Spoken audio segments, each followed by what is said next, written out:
Hello, and welcome to the Remediating Gasworks Protecting the Health and Wellbeing of Communities conference. This conference is organized and hosted by GCU, Gasworks Communities United. We are a national alliance of communities affected by developments on Gasworks land. My name is Solène. I'm a local resident of the Lee Bridge area in Waltham Forest, and I'll be helping today to ensure this meeting is timely and covers everything on the agenda. Firstly, I want to welcome our guest speakers, Rose Verdon, Professor John Fairburn, Professor Andrew Watterson, and Angela Fonso. Secondly, we also have present today members of community resident groups, CBC, Community Before Construction from Lee Bridge, CASH, Clean Air for Southall and Hayes, AGAST, Action on Gasworks Housing Affordability, Safety and Transparency from Brighton, the Friends of Tower Hamlets Cemetery Park from Bow Common, and individual residents from Hornsey. You will see members from CBC and CASH pop up during the Q&As to help answer questions. We would like to highlight that we have extended personal invitations to local councillors of all affected areas, but few are here. However, we are so very grateful for those councillors who are actually here today. The format of the conference is as follows. Rose Verdon will speak about her experiences and concerns that residents have about the future remediation of Lee Bridge Gasworks. Then Professor John Fairburn will speak on the issues of air pollution and environmental justice. We will have a 5-minute break and resume with Professor Andrew Watterson's presentation on brownfields and public health. Our last speaker will be Angela Fonso, founder of CASH, who will talk to us about her experience of air pollution from the Gasworks redevelopment in Southall. Each speaker's section will be followed by a short Q&A. Answers will be supported by members of CBC and CASH where relevant. So you may see different speakers pop up in the Q&A from both of these groups. Now, to all listeners, please type your questions using the chat box facility during the speeches. You'll find this at the top or bottom of your screen in the Zoom app under the chat bubble logo or under the 3 dots. In order to ensure we cover as many questions as possible and cover the agenda today, we ask you that you remain muted during the conference. If we have time at the very end, we hope to open the conversation and unmute listeners with raised hands to talk and ask further questions, but we will only do this at the very end if there is time. We'll do our best to ask and answer all the questions from the chat box, but in case we don't, please be assured we will review the chat box being recorded and answer questions over email at a later stage and as soon as possible. I hope that is clear for everybody, and welcome to everybody who's just joined. I will just say one last time that this meeting is being recorded, so if you do not wish to be recorded, please turn off your camera. During the break, we will be adding presentations and a screen with links to website and email in case you have any questions. And we're also putting it in the chat box right now for you. Welcome to everybody. Thank you for being here, taking this time. If it's okay with Rose, I'm going to hand over now to her. Rose will now speak of her experience in Lee Bridge, East London.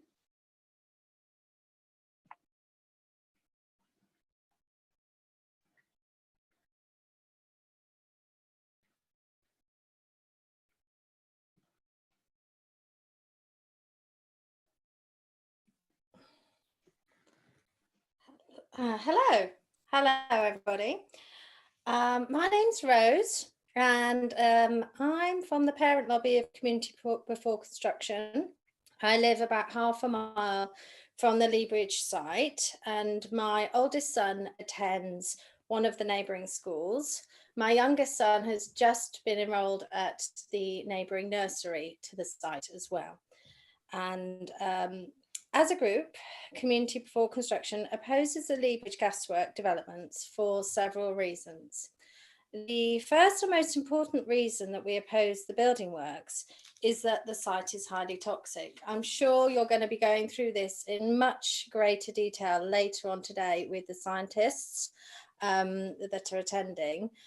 But just to tell you why I'm concerned, and I know very little about it, but I have heard of some of these chemicals and I know that they're not good. Um, the the site includes arsenic, benzene, cyanide, and naphthalene, and they're very obviously poisonous and damaging to human health if they become airborne or get into the groundwater.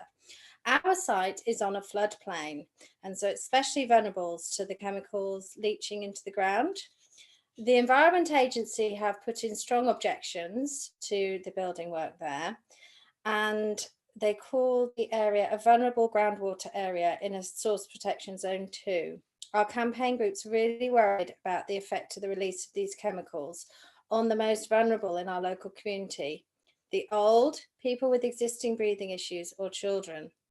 It's not just the children living nearby that we're concerned for. The site is within half a mile of 5 schools. It's right next to Cyborn Infant and Nursery site, which has obviously children from age 2 up to about 6.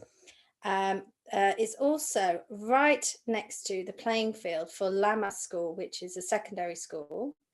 And in addition to that, there is Willowbrook, St Joseph's and Riverley primary schools within half a mile of the site. My oldest son attends Willowbrook, and my youngest son has just signed up to Cyborn Nursery. We have grave concerns about our kids playing outside and breathing toxic air or inhaling the dust. We also ask, where is the risk assessment from the schools who have a duty of care to our children? The group has had very, very little contact from the schools. They haven't heard anything from any of the 5 head teachers, and the schools have been very unwilling to engage with the group about the issues facing them. The Gasworks development includes no social housing. The flats aren't designed with families in mind or for locals.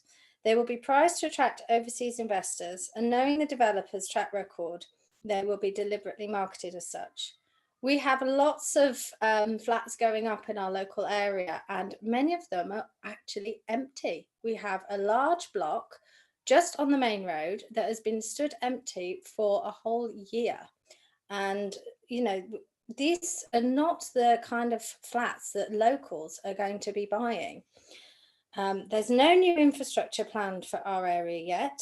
Along with this development, there are at least 5 others planned for the area in less than a square mile, including some giant towers planned next to the station. The area is already poorly served by GPs and public transport. So we're worried about the extra strain on our services. The Gasworks development and its huge high-density towers will apparently act as a wayfinder and creative and an impressive entrance to Leighton Jubilee Park. I personally have never had a problem finding the park, and I'm sure if anybody wishes to find it, they can find it on a map without the need for 2 18-storey towers. It's laughable. The development threatens the openness of the natural green space on Leighton Marshes. It is next to Leighton Marsh, which is a beautiful wild area, which a lot of us local people enjoy as a getaway from the city, the urban environment. The wonderful thing about being on the marshes is that they're totally not overlooked. And you really feel that you're somewhere wild when you're on the marsh, especially that beautiful piece of marsh right next to this site, just across the road and the railway tracks from this site. And I just think it's something worth fighting to protect. that our children who live in the city can actually go to this beautiful place and enjoy wildlife and not have loads of buildings surrounding them, and they can enjoy this beautiful big sky. The Gasworks site borders Leighton Jubilee Park, which is the largest park in Waltham Forest. I am really concerned, as is everybody who I talk to about this, that once the construction starts, the pollution, the dust, the noise will make our beautiful park a toxic hazard to avoid rather than a safe place for our children to play. After school, the children from all the neighbouring schools go to the park. We all meet up, we play and the play equipment, and I'm just absolutely heartbroken to think that that might not be able to continue. The building works are scheduled to last 6 years. So my toddler, if the park is somewhere that we're going to have to avoid, is not going to be able to play in his local park till he's nearly 10 years old. We're worried about the loss of light upon completion, especially in the winter months when the long shadows will prevent much needed sunlight from getting through.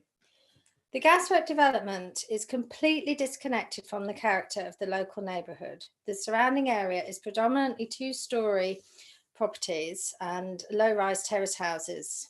The development will cause a loss of privacy and light and is in no way in keeping with the area. And finally, one of my biggest concerns about the proposed work is the group who are proposing to carry out the work. Berkeley Group, the developer. Their destructive record is evident throughout the southeast, from the very recent cladding scandal in Brentford to their toxic legacy in Southall, which I'm sure you'll hear a lot more about later on. The Southall Gasworks development is notorious among land campaigners and has often been featured in the national press, particularly The Guardian, who have run several major project pieces about it, as well as having made a truly shocking documentary. It was the 15-minute documentary that got me involved in this campaign. I watched it and I was shocked and appalled that this is going on in London today, and that these people are not, they're continuing to work, and they're continuing to try and develop similar sites around the country, and they're not taking any responsibility for their actions in Southall. Children in Southall schools have been forced to have indoor break times because of the toxic dust. Teachers have been sent home sick from the fumes. There's been numerous cases of severe breathing difficulties, cancers, and illness caused by Berkeley's toxic development. And the group, as I mentioned a second ago, has taken no responsibility for the damaging effects of their works there. They strenuously deny all the claims of the local residents, despite the fact that the development clearly stinks of noxious fumes. They deny it. Instead of compensating the residents, admitting to what they've done, they are threatening to fight tooth and nail any lawsuits against them in relation to Southall. And I just don't trust these people to keep my friends and neighbours and my children safe. The council, when all the objections are put to them, say, well, this is a highly regulated thing, and they're going to keep it safe, and they're not going to, we're not going to be, put at risk, but they're completely ignoring what's going on in Southall. And I can't believe that our council are even considering putting all our health at risk. Berkeley Group are dangerous and they're notoriously insidious. They have a reputation for bribery and corruption. They think nothing of worming their way onto the governing bodies of the local schools next to the gaswork developments in Southall and in Tower Hamlets for sure, and possibly around here in Waltham Forest. Community for Construction say no to the Leabridge Gasworks development, no to Berkeley Group, and finally, we demand better than this. Thank you. Thank you so much for that, Rose. Let us pick up some of the questions that have come up.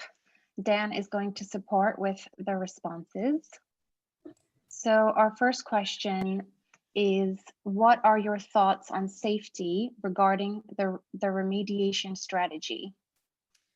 Hello, everybody. My name is Dan Webb. I'm from CBC, the site at Lee Bridge, same as Rose. Thank you, Rose, for speaking. Yeah, so the remediation strategy, basically the developer have put their plans in now and the remediation strategy has been put in. Bear in mind, I'm just a resident here. I know nothing about these things either, and I think this is the same for many people in the community.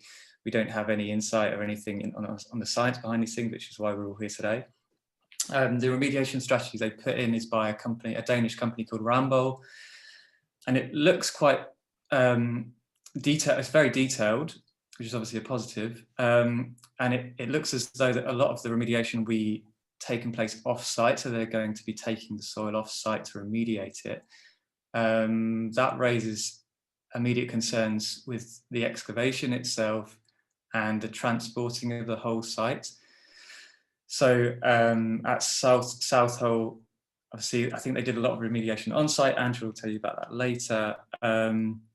But even just digging these things up, it's the potential odours it will release and the gases that will be released from that. And then removing them off site if they haven't got screens up, and obviously lorries going along our streets.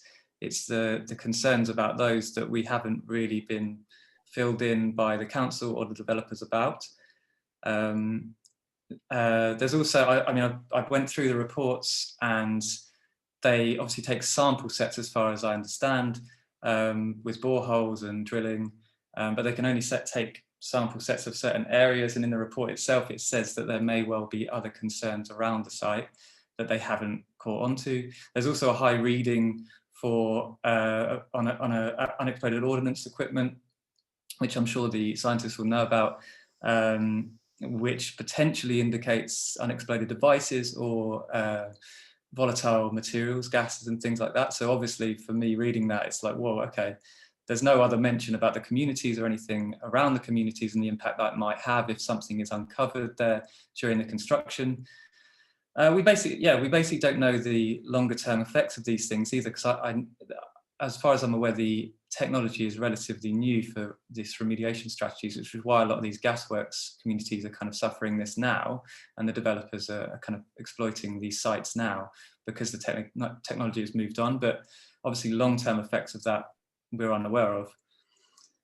Sorry, yeah, does that answer your question, Selene? Sorry. Yes, thank you so much. I have another question for you. Do their plans mention anything about potential odors, smells?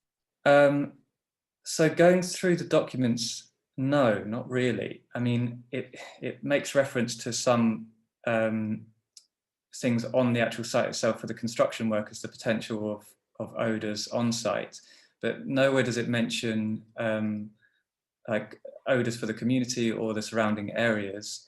And I know from speaking with Southall and Andrew at Southall and the Cash team and everybody else, as well as in Hornsey, other sites there, they've had years of these kind of petrol-like smells in their actual homes, and even after they've stopped remediating, the smells go on. Who knows how long that will go on for? But there's no mention of that in the plans by the developer or the remediation strategy itself, as far as I can see. So it seems like to me, it's obviously a huge nuisance to have, to basically have potential like 10 years of the place absolutely stinking around here of petrol-like fumes. That's a public nuisance, in my opinion. But yeah, as I say, there's no real mention of that. So it'd be good to find out from the professors potentially in their talks whether there's anything to kind of mitigate those odours, and whether things have been done in other sites to do that, and what we can do in terms of pushing back for the developers in order to stop that. Thanks. One more question, two more questions. What are local schools' thoughts on the Gasworks development? Nothing. They have said nothing. And sorry, Dan, to cut in. Oh, no, because go I've ahead. been trying. I emailed my headmistress and I got a very pathetic response back. We got quite a few people to email her, and then I just got a phone call from the school, stop giving out her email address, address it to this other person, and the campaign have just from Willowbrook, they've just been fobbed off. After I did some social media push to get other parents to contact their schools, somebody did call Kate from the campaign CBC and talk to her, but not a single one of the head teachers has engaged with the campaign. And I'm really worried that the board may have been infiltrated by Berkeley, because this is something that they've done elsewhere. And so I'm just really worried that there's somebody on the board saying we're not going to oppose this, or somehow, because all of the schools are they're all academies. So I'm worried that somehow, higher up the academy chain, they may have been, I don't want to say bribed, but I just think it's very strange that none of the head teachers show any interest when it's clearly such a really big issue for them. Yeah, just I to just give find context, it really so where I live, we look out onto the school field, which is like adjacent to the Lea Bridge site. So I see like kids doing their PE lessons on that field every day, and it's literally next to the site. Like the wall of the site is next to where they do their PE, and I'm just obviously really concerned if they don't do this properly, or if it's whatever, we haven't had, I don't know whether the schools have had anything from the developers to say that, oh, it's fine, and they've got a plan in place in order for it not to add pollution. I mean, obviously the construction itself is going to add pollution, and the scale of the development is obviously a concern, but we're here today to talk about the remediation strategy. I just worry that they're so close to it. I mean, we're about 50 meters from the site here, but the school kids themselves are literally on the site, like, doing their there's one wall running every day. There's one wall between the site and the playing fields for Lammas Secondary School. That's right. Yeah. And the Lammas head teacher is not engaged with the campaign. He's just not replying to the campaign. So it's just beggars belief, to be honest. They are so concerned about school streets. Oh, let's not have idling in the street next to school. Walk to school with your children. Don't drive to school because of the air pollution. And yet they have this on their doorstep, which they're ignoring.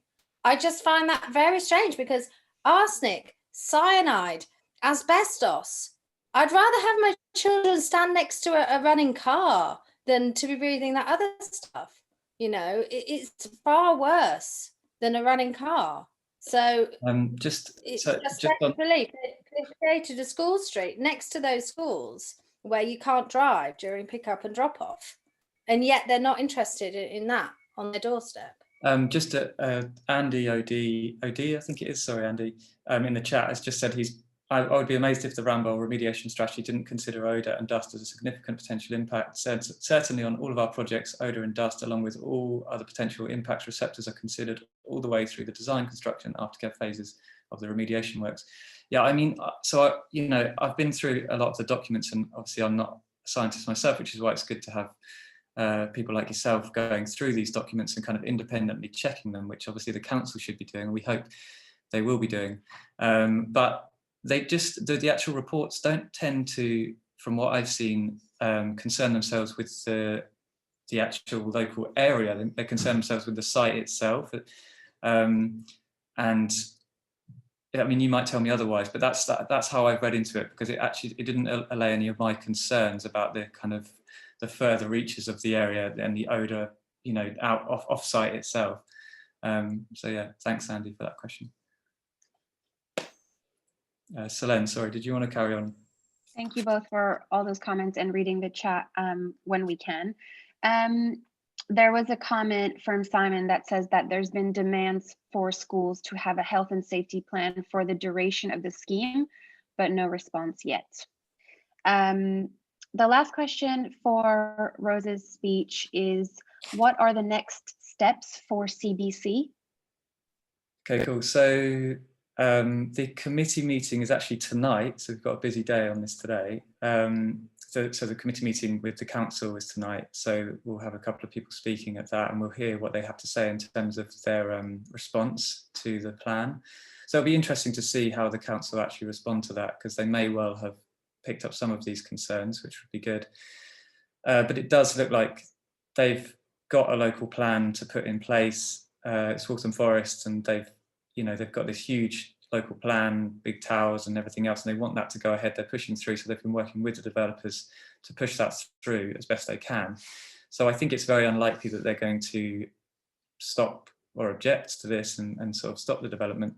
So I think for us, it's going to be about informing ourselves, and as I said, that's why we're here today, and finding out from the scientists the science behind this on the plan and the remediation strategy, and then holding them to account and trying to get state-of-the-art screens or anything in place, things that in Southall that Cash have been pushing for ages, to be able to stop the dust, the odours, the added pollution, and obviously the potential of naphthalene, benzene, and other chemicals being put into the air and affecting the health of the local residents.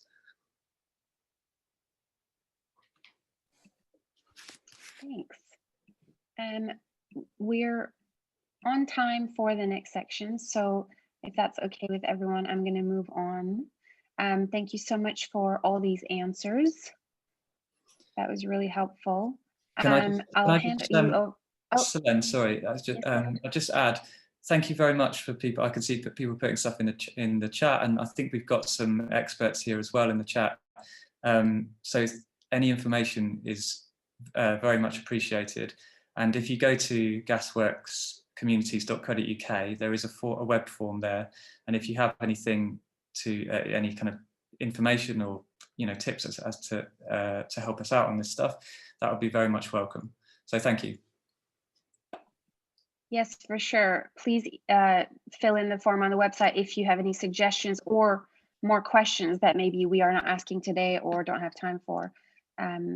All angles welcome. So I'll hand you over now to Professor John Fairburn.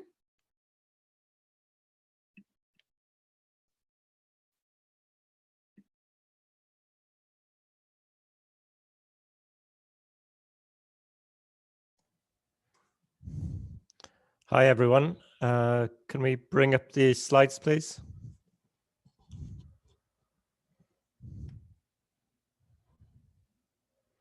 Thank you very much for inviting me to talk here today.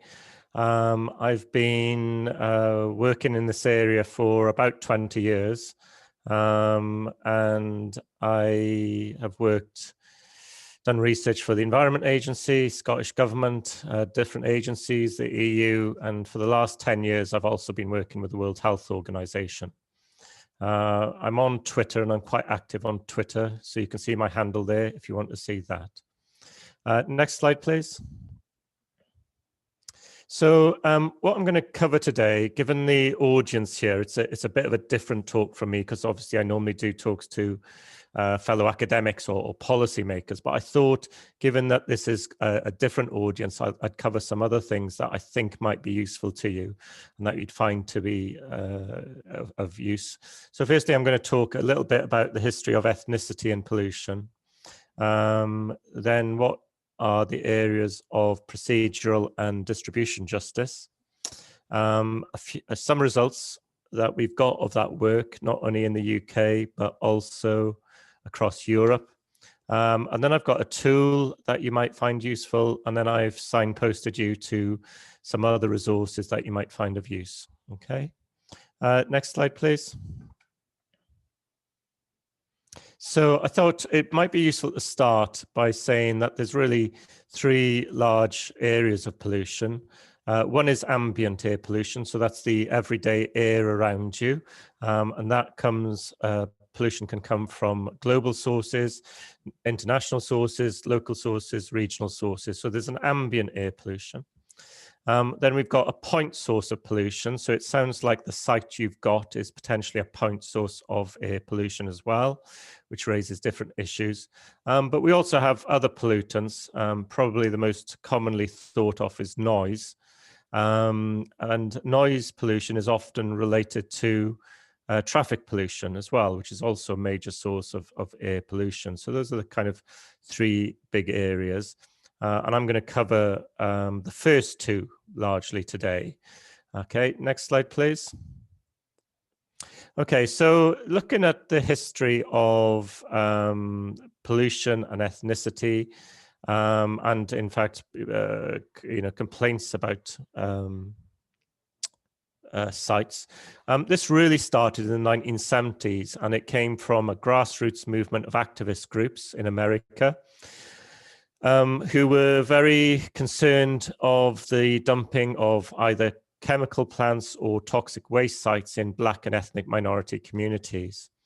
And this, as I said, was very much a grassroots, but they were very strongly supported by two significant and overlapping organizations.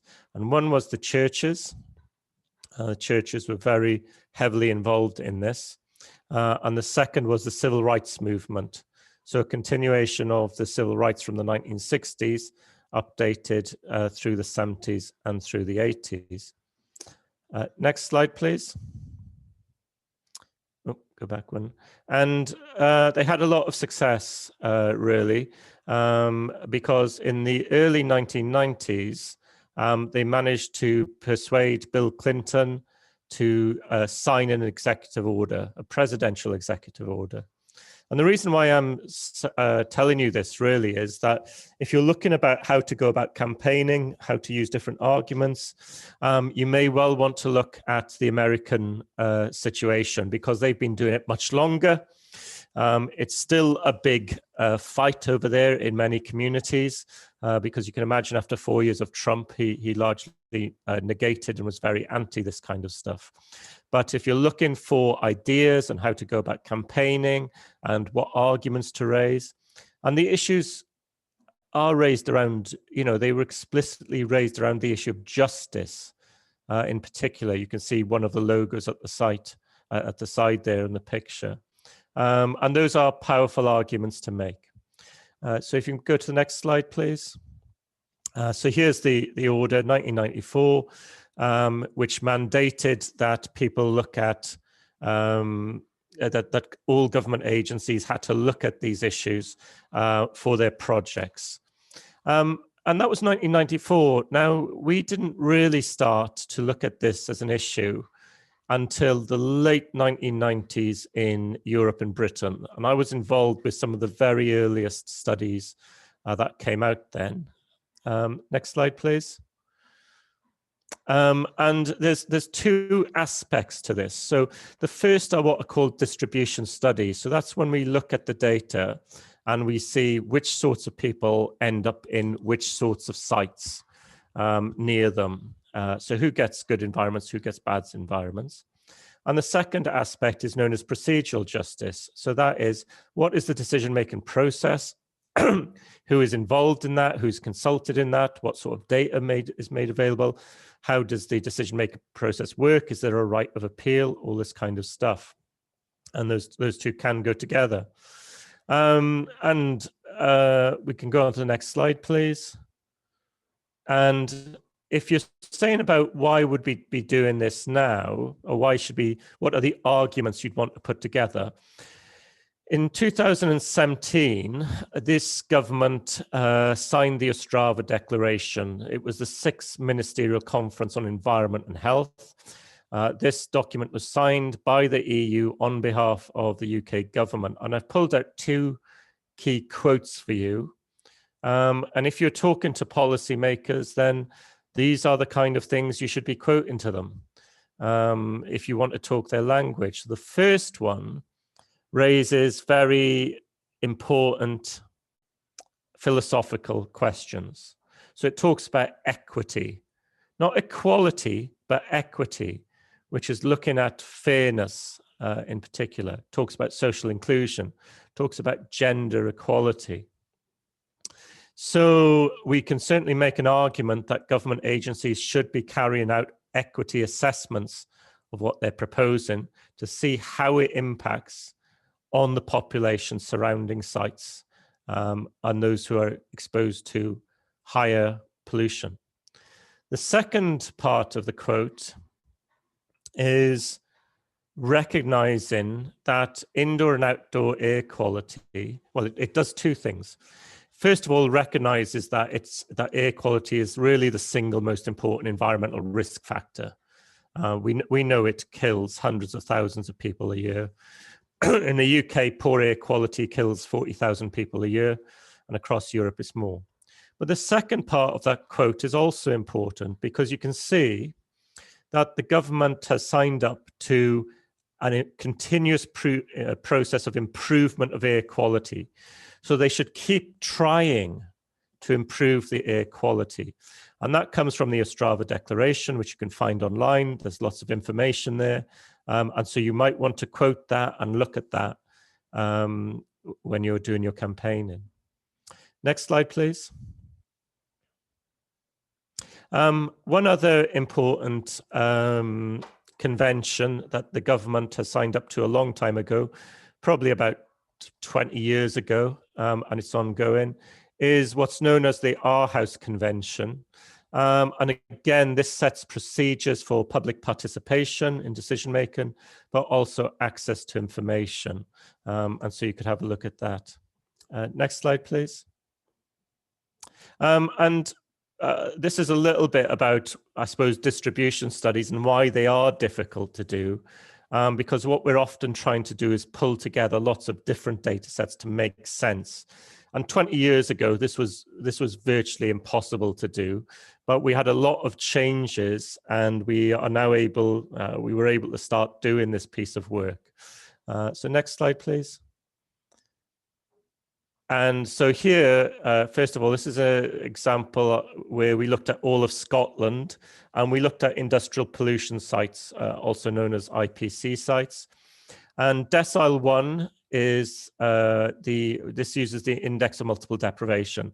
So decile 1 is the poorest, the most deprived, and decile 10 is the richest, if you like. And what we can see here is a clear social gradient. So the poorer the area that you lived in, the much more likely you were to be living next to an industrial pollution site. Next slide, please. Here's another example for derelict land in Scotland, because derelict land can be a source of pollution, obviously. And again, you can see decile 1 was something like 5 or 6 times more likely than decile 10 to be living near to the derelict land in Scotland. Next slide, please. Here's the data for England, which we did in 2003. So this is quite dated. I don't know if there's been an update since. And even if there has, I doubt if it would have made a significant difference to the pattern. Part of the problem that we have in the UK is what's called the grandfather clause. The grandfather clause also exists in America.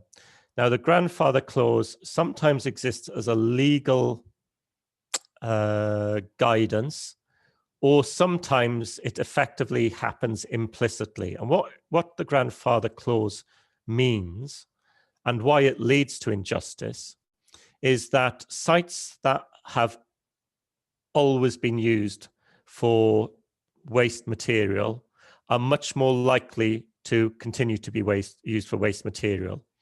They are much more likely to be authorized to do a new process or to expand their site.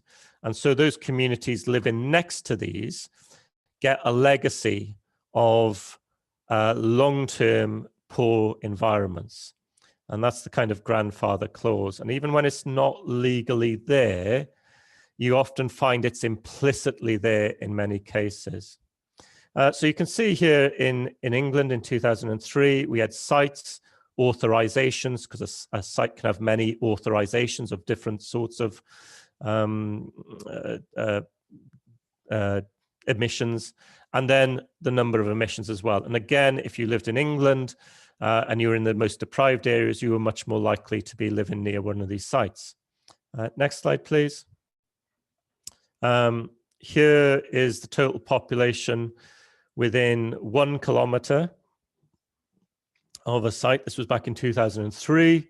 Again, you can see roughly that people in decile 1 were something like 6 or 7 times more likely to be living next to an IPC site, which are the, these are the worst sites, the IPC sites. They're regulated by the Environment Agency.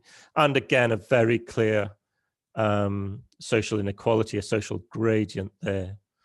Next slide, please. And we also looked at cancer emissions to the air from these sites. And, you can see here, in fact, we put the data together for quintiles 1 and 2.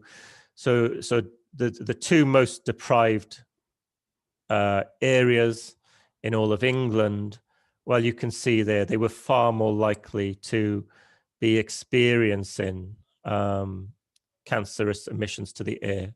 And this comes from, the Environment Agency's own data, because they have to report it to the EU under IPC regulations. Next slide, please. So that's some of the earlier data. I want to quickly take you through some recent studies. And again, what I'm saying to you here is you should be thinking not just about what you think the air quality issues are regarding the site. If I was you, I would also look at what is the quality of your ambient air quality in the area as well, because it could be that you are a community of multiple injustices potentially. So you might have this site that is causing you problems and concern, but the ambient air quality in a lot of London is pretty poor, to be honest. So we can move on to the next slide. This is work I did across all of Europe for the World Health Organization with some colleagues in Germany. We looked at lots of different factors, and I think you said you're particularly interested in ethnicity. So there's a little bit of evidence here on this type of study, but the biggest area of evidence comes from indices of deprivation. Now, there's obviously often an overlap between ethnicity and deprivation, which is often difficult to entangle. Next slide, please.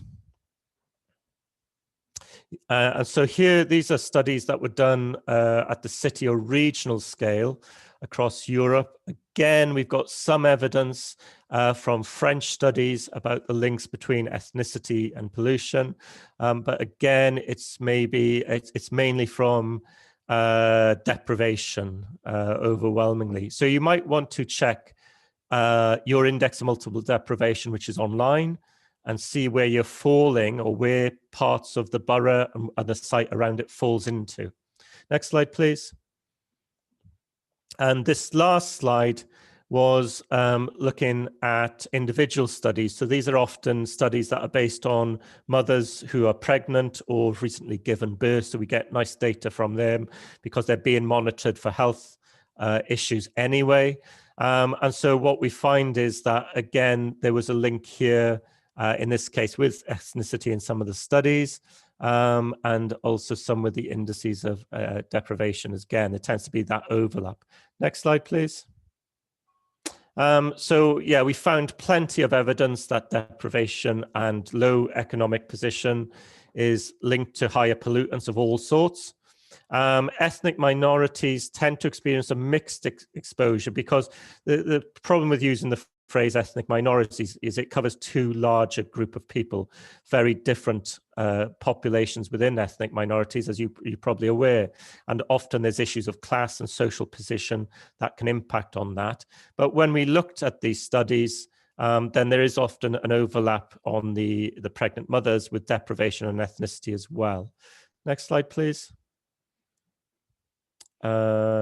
And I suppose one of the things you want to think about is over the last 20 years, if we look at general air quality, there's been a big improvement in general air quality for the population as a whole, but that has not been the case for the most deprived areas. So we can say that universal systems haven't worked in many deprived areas. And if you want to tackle those areas, then you either need to tackle the deprived areas specifically, policies targeted at those areas, or at socially disadvantaged groups. And this is particularly the case in cities, which is where most of the problem happens. Next slide, please. A little bit, so I was looking at ambient air quality for the World Health Organization. My colleague in Rome looked at point source, which is what you've got. And I've picked out for you here in particular the studies which had looked at ethnicity. So what we can find is, for a small study in Hamburg, found that much more likely to be in areas with a high proportion of foreigners. The national study picked out the same problem, high percentage of foreigners exposed to industrial pollution. In France, incinerators were linked to higher unemployment and higher immigrant rates. Next slide, please. Another one in France, which found that even after controlling for deprivation, then ethnicity was coming out as well. So this issue, I think what I'm showing to you is in particular point source. We've got evidence from across the USA, from Britain, from across Europe, that point source pollution is often linked to ethnicity or deprivation. Next slide, please.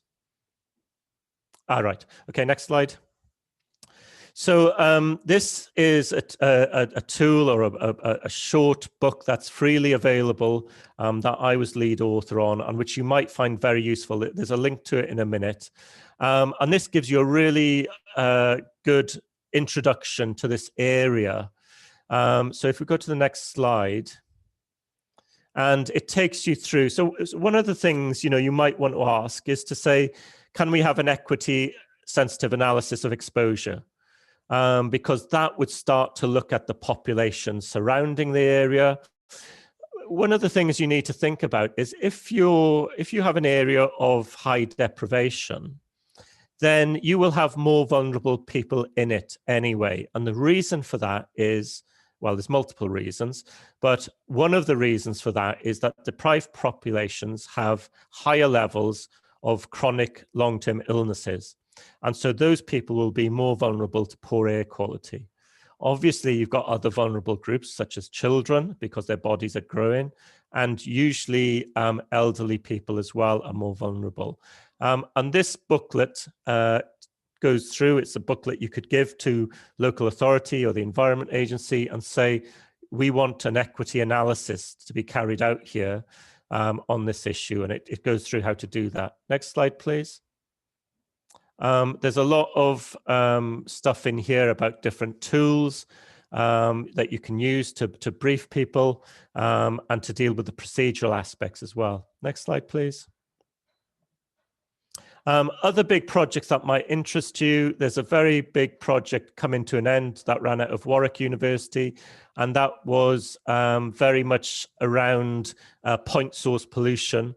There's lots on the website, and she's recently got a book out, so you might want to look at that. Next slide, please. And then there's this big project running in the EU where people all over the world are logging their environmental justice concerns, all sorts of toxicity, and there's a big team working on that. Next slide, please. You're not alone in this. There's protests all over Britain at one time or another. What you might want to think about is linking up with people who've gone through this before, getting hints and tips from them. And you can find some of those online, and you'll find other active groups as well, swap resources. Next slide, please. A few resources here. The tool I've just told you about is the third one there, but there's a lot of this work is on the blog. Any academics on here, there's the paper if you want to read it. Next slide, please. And so finally, there's my contacts. If you want to join with me on LinkedIn, I'm quite active on there. I'm very active on Twitter, and I've also got an air quality list on Twitter, which you may want to look and find other people working in this area of all sorts. And you can find most of my publications at that link as well. So thanks very much. And I think it's back to Solène now. Thank you so much, Professor. So much useful information in there and links. So I'm sure we'll get back to you with more questions potentially. Now picking up some questions from the chat, if that's all right. And before I ask the first question, I just want to let everybody know that we aim to share this presentation on the GC website if anybody wants to look through the resources. So the first question for Professor Fairburn is, does leaving the EU potentially increase risks by removing UK from standards? Yeah, great question. It really does. There's a really significant potential problem with this because the EU was very good at dragging all governments to improve air quality. And they could fine governments, although they're talking about fining France, for example, at the moment. And there is concern. Now, what I'd say is when you're looking at air quality, there's a couple of groups that are campaigning on this. And you can contact your MP at the moment to lobby to get whose standards are going to be the best standards for you. And you can lobby your MP to try and get them to do that. And I would really encourage you. There's lots of groups doing that at the moment, you know, campaigning for better standards. And that includes Conservative MPs as well as Labour MPs, because air quality often cuts across these things.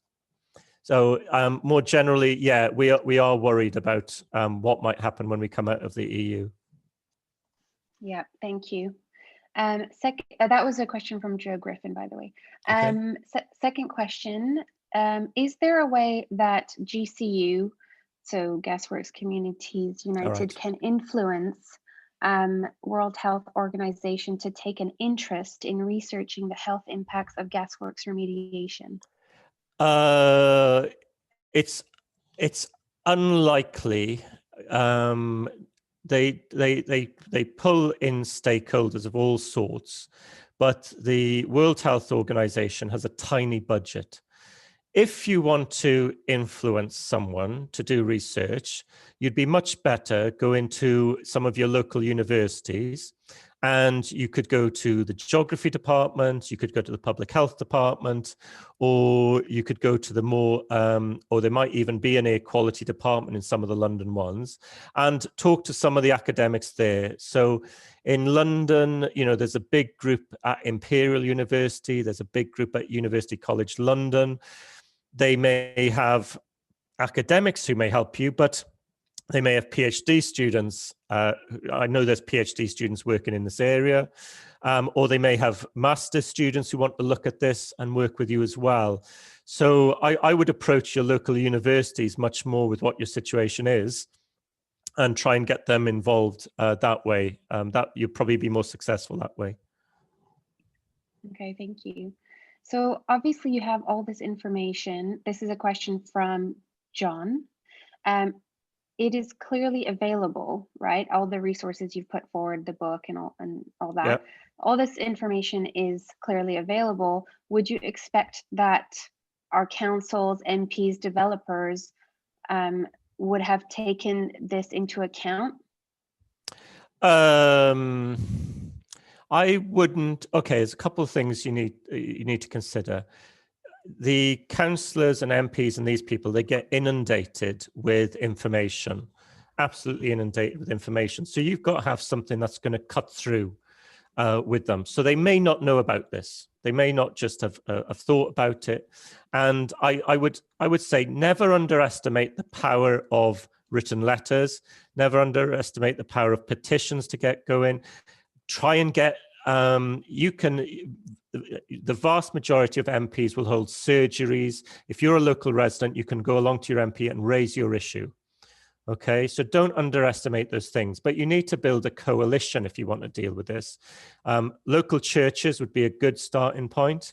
I'm surprised what I heard about, well, I was more shocked rather than surprised what I heard about the schools. I think part of the problem that happens with schools is they've become commercial entities if they're academies. So in the old days, schools sat under the local authority and had a bigger commitment to the local area. Now they're basically being run by a private finance, so they will steer away. So that might be why. But even academies, I believe, usually have parent or governor boards. I would try raising it with the board of governors. I would get petitions going in the playground or at the school gates and get as many mums and dads on as board as possible. MPs and councillors hate it if mum and dads come together because they know you've got really strong stories to tell. So don't underestimate the strength of your stuff. And someone said, they've tried that and they don't want to know. Well, if your MP doesn't want to know, start writing to the ministers responsible. So the ministers in Secretary of State for Environment, Secretary of State for Health, and they're under ministers as well. Okay. And if your current MP, I don't know which party he or she represents, but go to the other party, go to all the parties that are represented there. Go to the candidates who stood in the last election, see if they're still active, and tell them that you've got these concerns. Because quite honestly, this shouldn't be a party political issue in most cases. Everyone should want clean air. It should be clean air for all, is what you should be asking for. You know, and that is a well-established group. There is an all-party parliamentary group for air quality. You should definitely look at it if you haven't, because you can give evidence there. And I know other campaigning groups like yourselves have done that. So there's a group called Mums for Lungs, for example. They were given briefings recently. So they're a good one to look at. But the all-party parliamentary group for air quality, it's chaired by Geraint Davis, who's a Welsh Labour MP, but it has MPs from all parties. So you can raise your issues there. Okay, thank you so much. That's really helpful. That was a question from Jean. Okay. The third question is, GCU are calling for independent air quality monitoring. Are there any other measures that could help to protect the community from air pollution during the construction works predominantly, and then after, I suppose?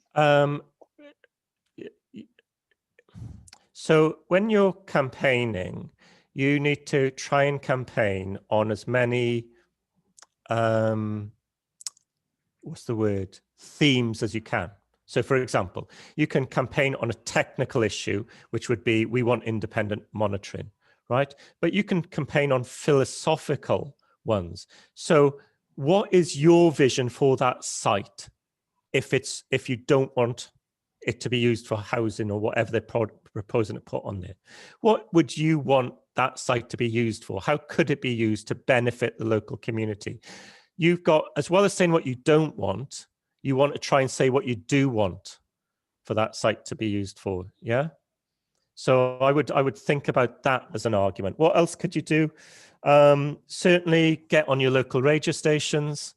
You may have done this already, but keep going at it.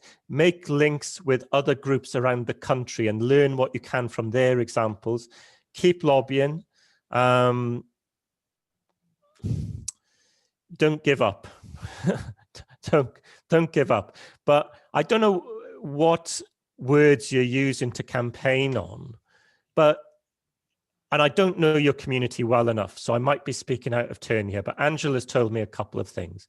If you're a very mixed community and you've got deprivation as well, then you should be campaigning for justice. That is what you should be using. You should be saying, we want justice because we're a community that has had, we've had this site for a long time. We've got lots of other pressures in our community because of the deprivation, and we need some relief here. And we are asking for justice because we've had to put up with a site next to us for, I don't know, decades, I'm guessing. I don't know how long it's been there. And we want something better for us and our children. You know, we want a better environment for us and our children. So you want to make the philosophical case to them about why you deserve the same environmental quality that the vast majority of people in the rest of Britain get? And why can't you have that? Yeah? Yeah, clear. Thank you. Thank you so much for that. Last question from Sufyan is, your research has shown that communities with high deprivation and low economic position are exposed to more pollutants, but what came first? Was the area already polluted and so only certain groups would live there? Or was the community already there, but their health disregarded?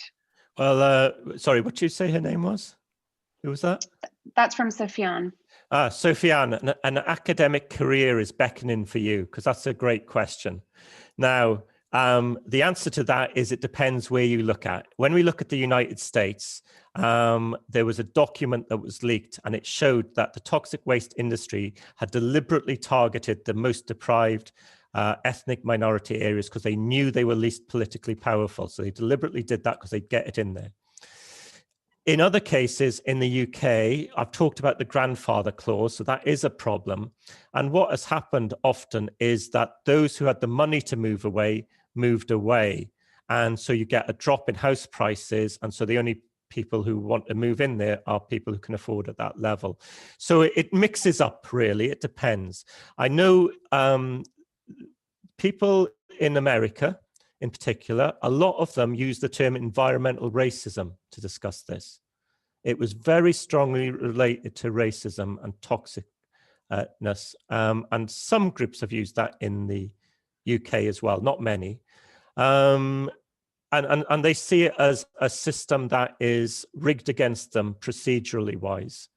And part of that is the grandfather clause, and part of it is the fact that when you look at the distribution, then it does show such a strong social gradient. So it's a great question who asked that, and there's like I say, there's an academic career beckoning for you. Thank you. I have another question from Joe Griffin. Does Professor Fairburn think that COVID has kickstarted campaign for environmental justice in the UK? A little bit. I think it awakened people to issues. The link with COVID, it's actually multiple factors come in there. One of which, why ethnic minority groups seem to have higher levels. It's partly linked to workplace exposure. So in London, you had a lot of ethnic minorities work in the health service and were working on public transport. So they were higher exposed in that situation. An overlap with deprivation, and also an overlap with higher levels, probably higher levels of chronic long-term illness as well, making them more susceptible. So there was many factors overlapping, but ethnicity does seem to have been one of them. There also seems to be a link in some strange way, which you don't really understand, with vitamin D deficiency. So much so that the government, I think last week or this week, has announced that you can get free vitamin D to huge amounts of the population, to help boost that. So they've announced that recently. Great, thank you. I think there's one last question from, is it Kathy? Effects of, sorry, I'm just trying to get the last question in. Okay. So from Kathy, if Ella Kissy Deborah's death is deemed due to air pollution, what effect might that have in legislation? So I don't know if everybody's familiar with this case that was recently on the BBC again, about a young girl who passed away sadly after 3 years of battling lung problems, breathing problems, and it was found that she had high levels of all sorts of pollutants. So her mother is fighting to get the inquest reopened, which she succeeded in that, and trying to get her death certificate to say that the reason for her death was air pollution. Now, if she succeeds in that, will this have an effect on legislation? It's a good question, because I think it would be the first time in the UK that a death has been directly ascribed to air pollution, because one of the issues with her daughters was her daughter had asthma, and the air pollution triggered the asthma. I mean, she would have been vulnerable anyway because she was a child, but she was doubly vulnerable because she had asthma as well. And I think in that area, the air quality is above legal limits for some of the pollutants as well. So I honestly don't know. I think it will make, see, what the inquiry is likely to do is to either say yes or no, it caused it. But I don't think the inquiry can make recommendations. But I suspect it will start to give a lot of local authorities pause for thought if they're not seen to be tackling air quality in their area, particularly where it's above the legal limits that are already set. Yeah, okay, thank you. Okay, so I think that's it for questions. There was one last question from Katie, but we're not clear exactly. It might make sense to you, but the question is, about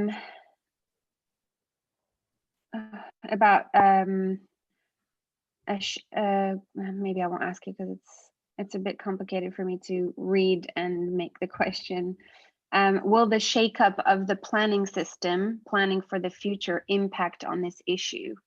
Almost certainly, because it appears that the government is trying to throw at everything and just get on with building regardless about the impact on the local environment. That is the worry at the moment. And there's negligible consideration going on about how you properly support active transport, for example, and how you have a good environment. So it's difficult to see how it's going to be a positive for the environment at the moment, to be honest. Might be wrong, you never know, but I don't see much evidence so far. Okay, thank you so much for that. So that will wrap up all our questions for Professor John Fairburn. Again, thank you so much. You're welcome. We're going to now take a small break. Everybody can, stretch your legs, have a glass of water, and we'll come back at 15:15. So that's about 7 minutes. The break is supposed to be 5, but we've got 1 or 2 minutes extra. So we'll see you all at 15:15. Thank you. Okay.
Hello, everybody.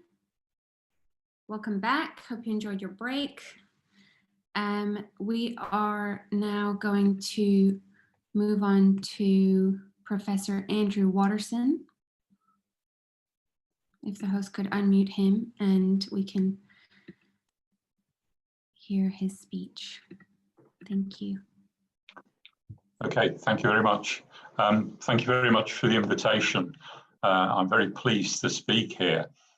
I should perhaps explain that I first became involved with the gas industry, not working for it, but working on it in the 1980s, when I was looking at work environments and the problems that gas workers had had in the past, and how long it took to recognise the particular diseases that they faced at that time, and how research on their toxic effects, research on disease distribution, the epidemiology and so on, had started to tease out in the 1920s and 1930s that there was a problem. But it wasn't until well into the 1940s and 50s action occurred. And I think that's one thing to consider when looking at work environments and wider environments. It often takes a long time to identify the problem satisfactorily in terms of disease recognition. And by the time it's recognised, things have passed on. And that's where the wider environment in terms of the gas work is very different from the work environment, because people are still being exposed. And one of the other issues that really popped up was who was making the decisions about what was safe and what was acceptable. And were the people who were making the decisions about safe and acceptable those who are actually running the risks? And I don't think that happened. And the final quick observation right at the beginning is that it was possible to find out an enormous amount about the work environment from talking to the workers. And I think it's particularly significant that we're starting, the conference started with Rose talking about her experiences, and it's going to finish with Angela talking about her experiences. And I think we need to draw more on community knowledge and look at community impacts than we've done in the past. These are often, if you like, Tipp-Ex out of history. On the first slide that you've put up, sorry, could you go back? Yeah, it also notes that Jim Goss has done a huge amount of work on the gas industry. He can't be here because I think he's broken his hip. He's an environmental health officer who was responsible, I think, for not possibly literally digging up some of the problems with the gas industry and how it might affect communities if they were developed. Pat Kinnersley as well has done that. And I know in the audience there are a whole range of people who have been working on these the gas sites and how they should or shouldn't be used. Okay, so first slide. Next slide, sorry. Right, what I want to do is very quickly cover 4 things. Firstly, I want to set the context for how these issues are approached and how contaminated land is dealt with, the sort of practices that may occur and the policies. Secondly, I want to give you some brief examples of how risk assessments might operate and the sort of challenges and issues that crop up. This is looking at the toxic effects and the diseases. Thirdly, I want to look at the problems that emerge. And finally, I want to look at some solutions. So firstly, then we're looking at the big picture here. And almost 20 years ago, a planner in the US, in the American Journal of Public Health, made the point you could have 3 approaches to contaminated land and whether you build on them or not. I slightly changed his order. And the first one would be, well, you don't build on them because there's a fear of problems of greed and incompetence through developers and builders. There may be problems with missing the risks or underestimating the risks. There may be issues about the reliability of cleanup and so on, and the sort of technology and the materials that are used. So one response would be not to use the sites. The second response would be, yes, we'll use the sites, but we'll clean them up. Sorry, we'll clean them up. And then if we can safely remove the pollution that would otherwise be hazardous, which is an important consideration, then these sites could be used. Whether you use them for leisure, for housing, or sticking a school on, or building offices and workplaces on, is another matter. But the argument goes, this is using important available land. The argument also goes, it's going to reduce housing costs, which we might debate and discuss. And if the land isn't particularly contaminated, well, the risks are going to be low. This planner concluded, though, that in fact, what should happen was we should build, but we should involve residents in the process and neighbours. We should explore alternatives for the sites if we can, and we should make ensure local public health officials can ensure effective remediation or mitigation of what goes on that will protect communities. And I think that build but one is the big question that I think many communities are now looking at. Can it be done like that? Next slide, please. Next slide, please. Sorry. Yeah. So a lot of it does depend on where you stand, quite literally and also metaphorically, in terms of what you see. So we've got a digger here that's rather blurred. Next slide, please. Next slide, please. But in fact, you know, depending on where you stand, the sort of picture that emerges is really rather different. In fact, you could be on the periphery of a building site.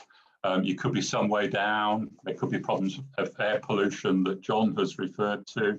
There could be a whole set of factors that influence where you stand. So we need to consider that. What position, what interests do people have? Next slide, please. And this is partly affected by this old Greek proverb about if all you've got is a hammer, everything you see is a nail. You tend to see a particular discipline operating in a particular way because that's the tool or tools that they have, and that will then influence and shape what happens. And I think there's a big issue there sometimes for some people involved in looking at contaminated sites. I think probably less so in terms of public health and possibly with some environmental researchers who see the bigger picture. And of course, it wouldn't apply to citizens. Next slide, please. So, can we learn then from the problems of using just the big hammer and trying to smash things? Can we have a more complex and sophisticated understanding about what is going on? Understandably, engineers will look for engineering solutions to things. Toxicologists will say we could assess the toxic effects of substances. Lawyers will say, well, we need to operate this in terms of the planning law. We understand things very well. But it may also be, in some instances, that people have the same information, but will draw very different conclusions from them. And it is fair to say that these days there are toolboxes for most disciplines. So they're moving away from possibly the crude approach to sometimes quite a sophisticated one. And they can lose communities in terms of the complexity. They can sometimes lose colleagues in other disciplines as well. And that's perhaps not the best way of assessing risks and managing those risks. And I think we've seen some evidence of how far forward we've gone with regard to engineering solutions and materials on brownfield sites. But there's also evidence that we may have gone backwards. So as the tools for doing things becomes more sophisticated, we actually need more sophisticated tools sometimes to carry on monitoring what's going on. And 10, 20, 30 years ago, we were talking about air pollution problems that weren't recognised. We weren't talking about air pollution problems. They weren't recognised. Now we are. The same sort of thing may be operating with exposures, for instance, in soil and water. We're aware that very low level exposures to mixtures may cause a problem. And now we're looking at things having an effect in terms not just of parts per million or parts per billion, but we're also looking at them having an effect in terms of parts per trillion. So we need to consider that. And we also need to consider then not just what consultants are saying, but something that's been termed citizen toxicology. And this is where effectively you use local knowledge And that's not anecdotal, it's observational. And often there'll be a greater understanding of what's gone on some sites because communities have observed them. So we need to consider that. Okay, next slide, please. And still in terms of just looking at the context, at the beginning, everybody accepts that builders want to make profits, developers want to make profits, and a lot of development is about money, but some of it may be about dealing with hazardous sites and removing risks. But that then tends to sort of vanish off the picture and it all becomes a technical fix. So I think we do need to look, when we're exploring what's going on brownfield sites, the sort of funds that communities have to contest planning statements and environmental statements that are coming from a range of people. And we need to be aware of the exact context. So is it things are being done on and in and to communities rather than for them? Because what we should have is actions for communities to either leave brownfield sites alone, mitigate their effects or remediate them. And it's that dimension which I think very often is missing. We should be clear there's huge amounts of money to be made by environmental consultants. There's some figures there. And it does beg the question, of course, are there conflicts of interest? Now, these are being explored, and the Impact Assessment International Association, for instance, is one that has been looking at this. And impact assessors would also be involved in preparing environmental statements. Environmental consultants would be doing this work as well. And one of the principles that was established is that we should do no harm and also have a duty of care. So how is that being done? How can we check that that's being done effectively? And I'll come back to these points a little bit later on. This particular professional body said we want a commitment not to advance our private interests to the detriment of the public or our clients or employing institutions. I'm not quite sure how you can resolve those three things. There may be conflicts, and again, perhaps we'll come back to that. I do know, though, that most big environmental consultancies who work for developers and builders do have directors, usually, of ethics, somebody on the board that's looking at ethics. And there is a significant amount of concern and growing concern, I think, about some of the conflicts that can exist in their work and how they need to take on board global climate change, soil and air pollution, and being sustainable. But those could be arguments for development as well as not developing things. Next slide, please.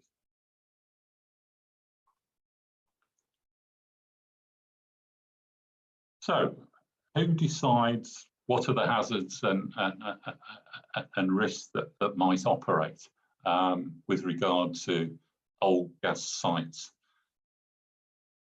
Usually it's going to be the planners and the lawyers and the developers, and the community are going to be trying to respond to that. And there were arguments, and I'm sure most people would now say, certainly within the commercial sector, these are very outdated, but there were arguments that really only the experts can understand what goes on. So if we disclose too much information, people will not understand it and it will worry them, and that's a bad thing. In fact, the more information you have, the easier it is to address things. The more informed the public are, the more informed communities are, then the better the decision making can be. But we need to look at who assesses the hazards and risks, who's going to benefit from those assessments, whether there are these conflicts of interest there, and more importantly, we need to know who and how standards are being set for exposure and remediation. Who's going to apply those standards and who will monitor their application and their inspection, who will audit them effectively. And again, I think we've got some big gaps here with regard to brownfield sites. Okay, next slide, please. So, on to the second point I want to make about some examples of risk assessment and how toxic research, toxicology and epidemiology may be used. And one example would be to look at these generic assessment criteria, for instance. Does this determine what is safe, what is acceptable or not? I think it's fairly generally acknowledged that what these gaps do, and I'll try and avoid the alphabet soup, what these generic assessment criteria do is based according to some of the latest guidelines on a range of generic assumptions. So we're not talking about hard science here. Again, there's an acceptance that it's probability and risk is difficult. But when you look at these terms and you try and translate them into you being a resident, you being a tenant, you being in a community nearby, what do they mean? Generic assumptions, fairly broad-based. They're going to look at potential risks. So who determines what the potential risks are? In 2010, there's a report that came out and said, well, these criteria are actually scientifically based. Well, yes, but the science changes. So how fluid is it? How up to date will they be? How good is the evidence? It says quite importantly, I think it's a starting point, and that's all that it is for evaluating long-term risk effects. And I'll refer in a minute to some problems with that from chemicals. And it provides an indication of the soil concentrations, for instance, which long-term human health risks may flow from. So these are scenarios, and it's acknowledged that. And then it's tolerable or minimal effects that are identified. Again, that's quite subjective. And it's used as a screening criteria very often for further investigations. So it's it's not set in stone. But when you start to unpack these on a particular site or whatever, you find sometimes they aren't there, that consultants have to develop them, need to develop them for a particular site in particular circumstances. But if you look in 2017, there was an acknowledgement, in fact, that there were no currently formally published generic assessment criteria for vapor risks arising from contaminants in groundwater on site. So there are big areas of ignorance that operate here.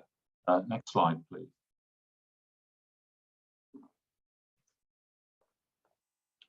So if we looked at a particular site, just picking one out, not naming it, but I think probably most people will know about it. We need to look at what's going on there. And of course, if there aren't any hazardous substances, no problem. If there are hazardous substances, but the risks they present are very low and wouldn't affect either the environment or communities, no problem. If there are hazardous problems and they present a risk, but there's no particular route in, there are no pathways, no problem. And if there's nobody at the end, the receptors, human or environmental, even if there are pathways and there are hazards and risks, you don't have to worry. But when you look at what's been produced by the gas industry in the past, you see a whole range of highly hazardous substances with sometimes well-known and sometimes less well-known risks. So we are talking about on some sites there's been secondary use. So for instance, one site was involved in treating sleepers for the Great Western Railway way back, and arsenic's on the site. Asbestos, about which most people know there are problems. But lead's an interesting one. So lead may have been involved in the equipment on the site. Lead may have come from coke and other applications of the gas production historically. And of course, lead may exist naturally in the environment. And what do we know about lead? Well, you know, in the 19th century, lead workers used to fry their bacon and eggs on lead ingots because they liked the sweet taste. Now we know that it presents major neurological problems. It presents hazards in terms of reproduction. It was listed in 2006 by the International Agency for Research on Cancer as a carcinogen. Bearing in mind it's been used for millennia, not just centuries. Only 2006 did they identify carcinogenicity as a problem. We are now talking about extremely low levels of lead. We're probably talking about 50 parts per billion of lead having an effect on children. So this is a well-known substance. It may well not be a problem, but how little we have known about it, what big data gaps there have been that apply there.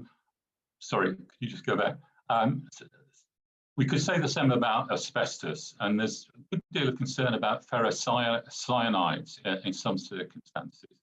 So we need to know how these contaminants have been monitored, where they are, when there's been removal, when there's been remediation, how effective it's been. And what's more important is we need to know what efforts have been made to identify within communities causes, links or associations between these environmental exposures and their effects. And sometimes there could be combinations of effects and effects with a range of other substances and other processes. And then we need to consider what those control standards are. Okay, next slide, please.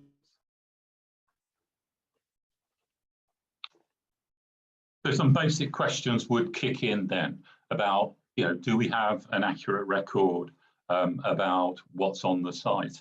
And with Gasworks, certainly in Scotland and their later use, that's been very difficult to establish. And there may be things that have been deposited legally and possibly illegally. And then you've got all the challenges for the environmental science people doing the surveys in terms of their sampling, the methods and the equipment they use, where they sample on the sites, how that's done, and then what sort of analyses are performed, and then what conclusions they can come to. I mean, has there been a full evidence-based risk assessment done on the site or not? What sort of soil remediation was considered, why and where, and how was it going to be done? And what was the reason for contractors taking the various decisions they did about remediation measures? And sometimes they'd operate very different measures. What explains that? Okay, next slide, please. Next slide, please. So if we looked at ferrocyanides then, sometimes called blue billy, it's been around a long time. Again, we're talking about decades of use. Do we understand what it's about? So we can say, well, if it's on the site, it won't be a risk. We won't be exposed to it. Nobody will be exposed to it. If a child's exposed to it, will it be different risks to a pregnant woman? Will it be different risks to an adult? So this is a substance about which we've known very little for a long time, yet they're there on those sites. Okay, next slide, please. So, as I say, just briefly looking at that, gas production spans 2 centuries. Blue billy has been used on gasworks sites for a long time. We know it's still present there, and some bodies like Public Health England say it's relatively non-toxic. But then you could go to a report that the Public Health England produced in 2014, and they've got a little case study of a gasworks in Manchester. And in their own report, they say, oh, blue billy is there. There are no published assessment criteria at that time, no soil guideline values for it, but free cyanide that might be released by blue billy in certain circumstances. Sorry, can you go back? And what they said at the time was, we don't have published assessment criteria on this site, but that in the calculations that we make, you could find levels being 33 times higher than the theoretically derived equivalent that they thought would be okay. If you then look at the industry data sheets, even from 2019 about this substance, what does it say? It says there's no information on chronic effects. There's no information on reproductive effects. There's no information on neurotoxicity. There's no information on epidemiology. There's no information on mutation effects. And there's no information on malformation. So here we have a substance that's been around for decades on these sites, may or may not present a hazard, but we do not know exactly what those effects will be. So, when we hear this phrase, trust us, we're the experts, we understand we have all the evidence we need. I think we've got to look fairly carefully at that. Next slide, please.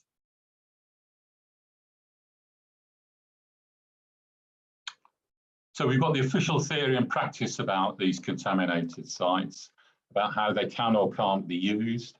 And we've then got the line that, well, there's comprehensive and full documentation of everything that's gone on the site. We understand the industrial contamination, or we can make risk assessments, possibly based on incomplete evidence, to allow it to be developed. And bear in mind that one of the issues there is that developers and builders won't want to be spending large sums of money on testing across a site. So if certain things can be dismissed early on as not a risk, obviously that saves money. That might mean cheaper houses could be built, but there are implications from that.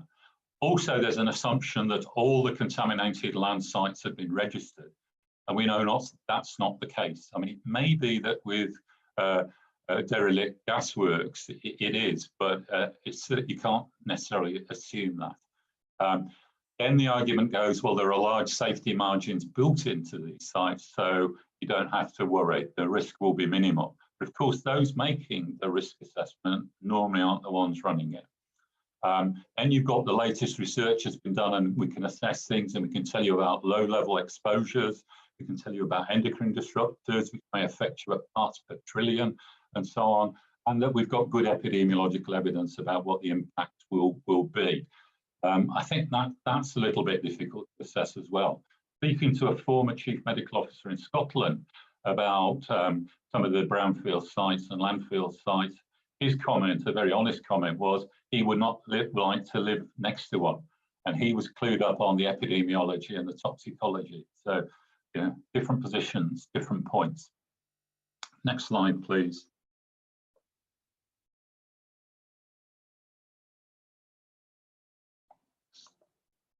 So, yeah, so there are issues there that we could add in about climate change, about the materials that have been used, how long they've been assessed, new materials coming in. Can we be sure, you know, about how effective they will be if they've been used as for capping and sealing and so on.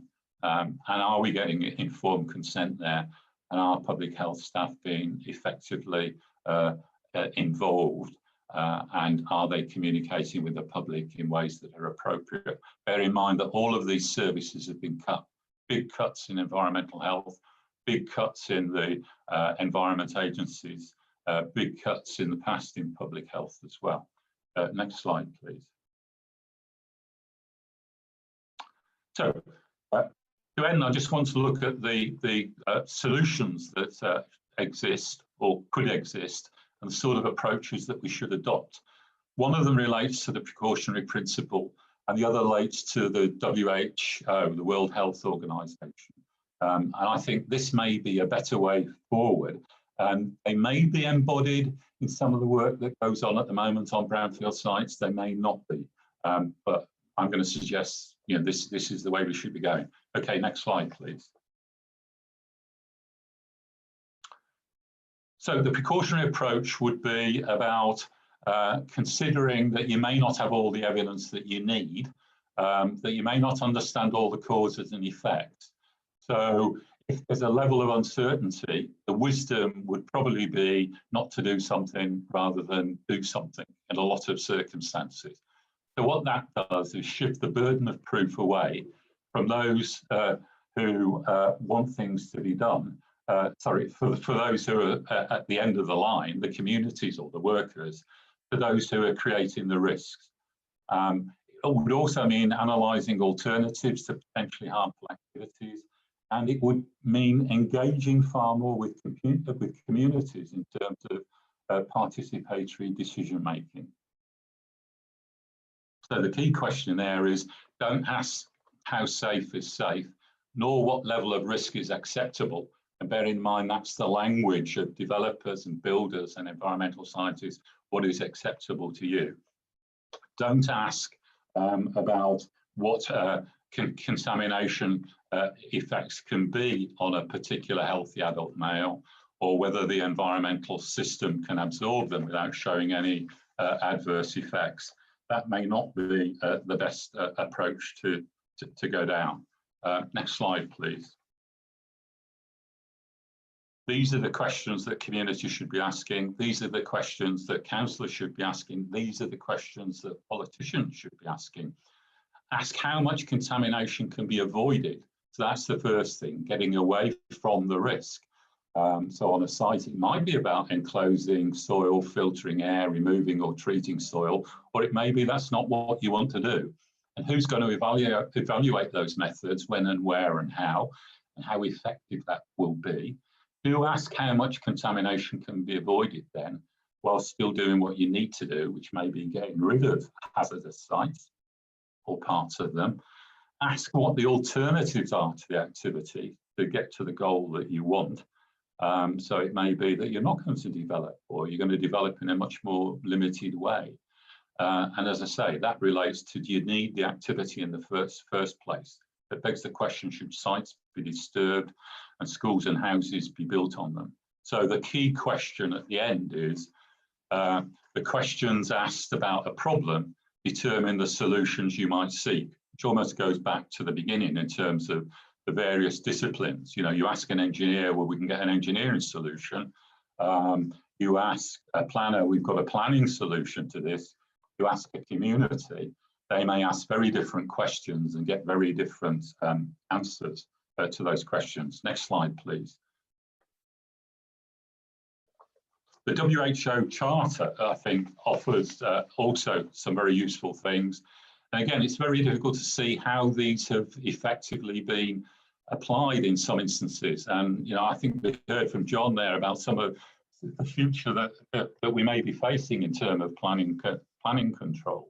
But what the WHO Charter on Environment and Health in Europe said was that individuals have a right to information, right to participation, right to act on public health risks. I'm not sure they get all the information they need. I'm not sure they're involved in effective participation. And I don't think at the moment they may be able to act on all the public health risks they face. The second thing in that charter was that communities as well as individuals have rights. And that's about the right to effective representation in discussions around health and the environment. And if you think of circumstances where a local council and its environmental health officers say, we do not want this site, we are concerned about the risks and we are concerned about the damage to ourselves. And then politicians or government steps in and says, well, tough, we're going to develop it. That doesn't sound like effective representation to me. And there's the responsibility of public and private bodies. And this relates to the preferred approach again, being to operate the precautionary principle, where prevention is better than cure. If there are huge areas of uncertainty, which may hit particular communities in particular ways. And that's actually embodied in the Charter, that the health of individuals should be prioritised, particularly the vulnerable and those at high risk.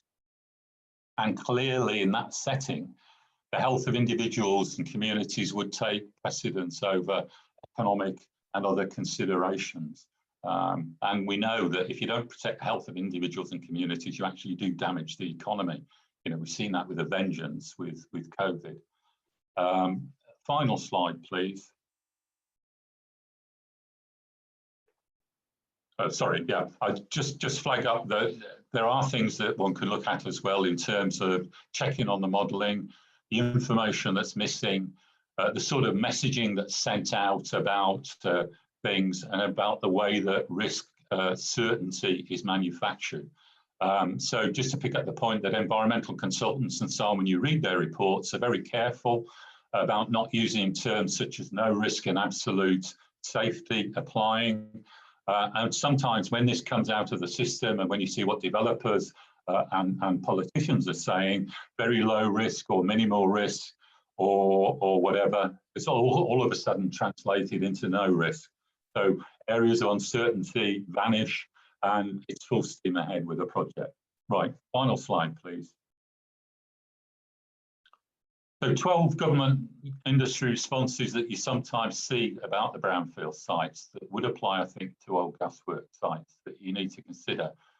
Firstly, there's the argument, well, there isn't contaminated soil on this site, or we don't know what contamination is in terms of the things I've been mentioning, so we can develop it. Then you sometimes find they say, oh, okay, then we know there's no contamination. We've checked it thoroughly, but have you?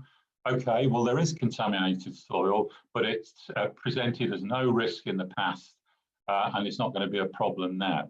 Okay, there is a risk from contaminated soil, but we recognise it's at very low levels and really the risk would be minimal. Okay, there can be a risk from soil contamination, but not with the contaminants that are involved here. Okay, there are soil contaminants and there are risks, but the risks are still too low for anybody to worry about.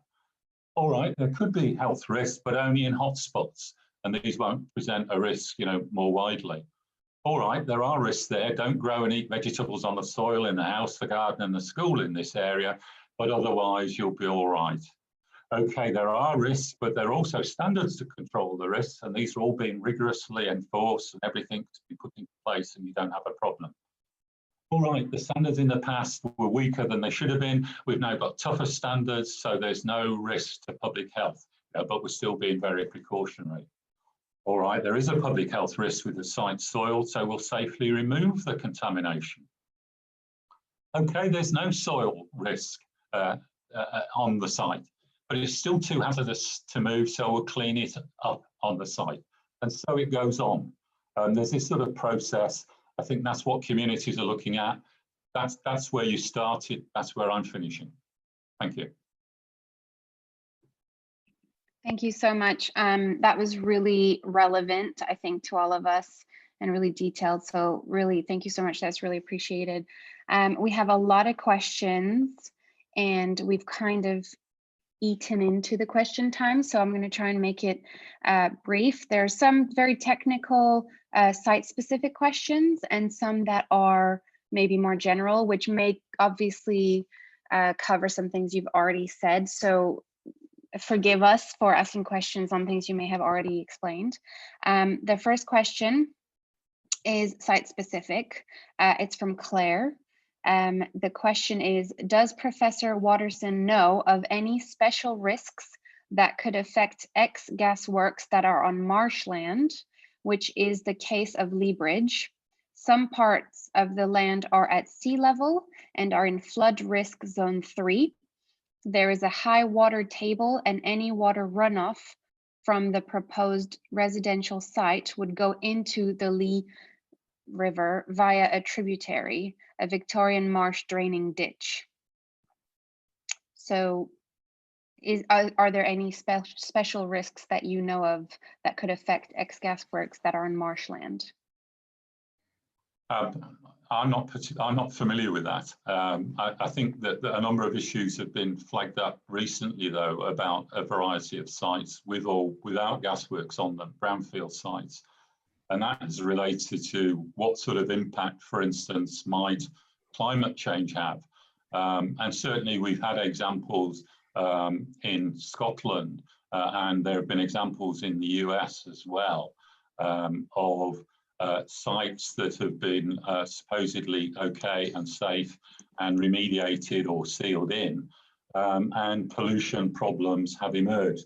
I wouldn't say anything at all about the specifics, but I think there are some general questions about the nature of sites and what sort of impact environmental changes might have on them.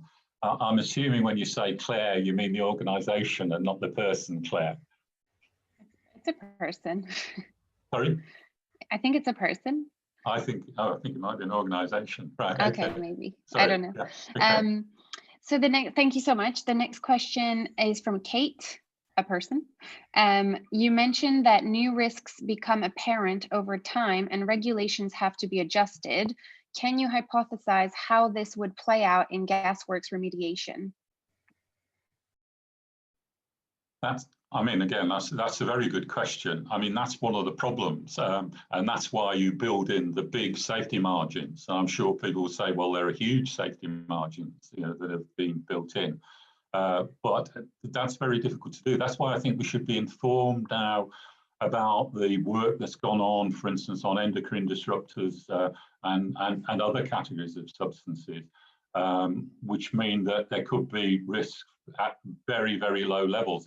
We're still just trying to tease out the problems that may occur with mixtures. We're also trying to tease out some of the issues about a range of synergistic effects. And to use a COVID example, and again, John may have talked about this in terms of air pollution, far more work is now going on, partly because of I think the work of the environmental justice movement in the US, about what people do at work, where they live, and then what their overall status may be. So socioeconomic factors, air pollution, spending a long time on living on a site or moving around a site, and then the work that you do. All of those things come into play. That's why there's this phrase about syndemic been coined, you know, with regard to COVID. So it's multifactorial. So I personally, I think there are technological optimists and they're prudent decision makers. Because of the complexities, I think we need to be even more prudent than we already are about how we develop sites. And we need to use the best predictors. And often that's been the toxicology rather than the epidemiology, because the toxicology is telling you what could happen. The epidemiology is you trying to tease out what has happened to people down the line. I don't know if that answers the question or not. Fascinating. I think so. Thank you so much. A question from Mick. Can you ask Professor Andrew to comment on safe exposure standards to carcinogens, please? Yeah. I think Mick is one of the people who's done work on Gasworks in London in the past. And I think has got a good deal of knowledge about it. I think he's begging the key question just about the carcinogens, about what's acceptable and what is safe. I think the basic line that comes out from bodies like the US government health agencies, NIOSH, would be that there are no safe exposure levels for carcinogens. And that's why you see this language in reports about what's safe and what's acceptable. If we look at lead, for instance, which we know is a carcinogen but has these other effects as well, then the response now of government is we can't say there's a safe level of exposure to lead, not just because of its carcinogenicity, but possibly because of its neurological and developmental effects. So if you want to look at the standards that have been set, both in work environments and wider environments, what you see all the time is the toxicology and epidemiology informing that work, and those standards are coming down and down. But if you want a precautionary approach, if you want to reflect the science, you can't say there's a safe level for carcinogens. So if at all possible, best not to be exposed to them at all. Understood, thank you. Next question for you. Reports given back to councils by Public Health England, can you confirm they are only as good as the monitoring stats they are given by whoever is doing the monitoring of the site? Yeah, I think that is true. And again, I think most of the, whether we're talking about government agencies or whether we're talking about commercial agencies, they will acknowledge that they are modelling very often, that they are sampling and modelling. They can't sample everything. So they have data that they put into models that they think gives them the biggest safety margins and the best assessments. If you look at lead, again, from that report I mentioned in 2014, the sort of margins they had in that report way back in 2014 would probably be questioned now, both in terms of pregnant women and also children's exposure.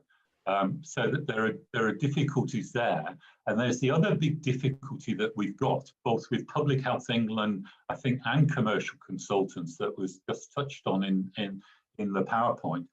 That is, we do not have evidence, independent evidence, systematic reviews of how the various reports have been operating. So there's an assumption that they provide you with all of the detail that you want. Well, there's limited regulatory oversight, both within local authorities and at government level. And there's actually no detailed systematic review, of how effective they have been. So yeah, there are big gaps in this. I think the argument would be the gaps aren't significant, but who decides those gaps aren't significant? Very often it's not the communities, and I think they should be far more involved in making those decisions. particularly so with, sorry, yeah. Okay. Sorry, thank you so much. Just to be timely, I'm going to have to stop the question and answer section here. We still have quite a few questions, Professor, so we may send them to you and then publish your answers on our website, Yeah. if that's all right. So Sure, anyone happy to who's, do that. thank you so much. Yeah. Anyone whose questions we haven't gotten to, we can see them and we will make sure we answer them as soon as possible after the conference over email or on the website. So thank you everybody for your questions. We now, and thank you, Professor, that was really relevant for us, thank you.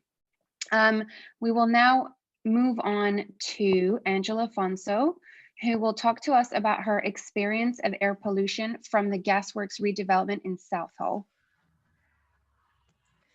Okay, good afternoon, everybody.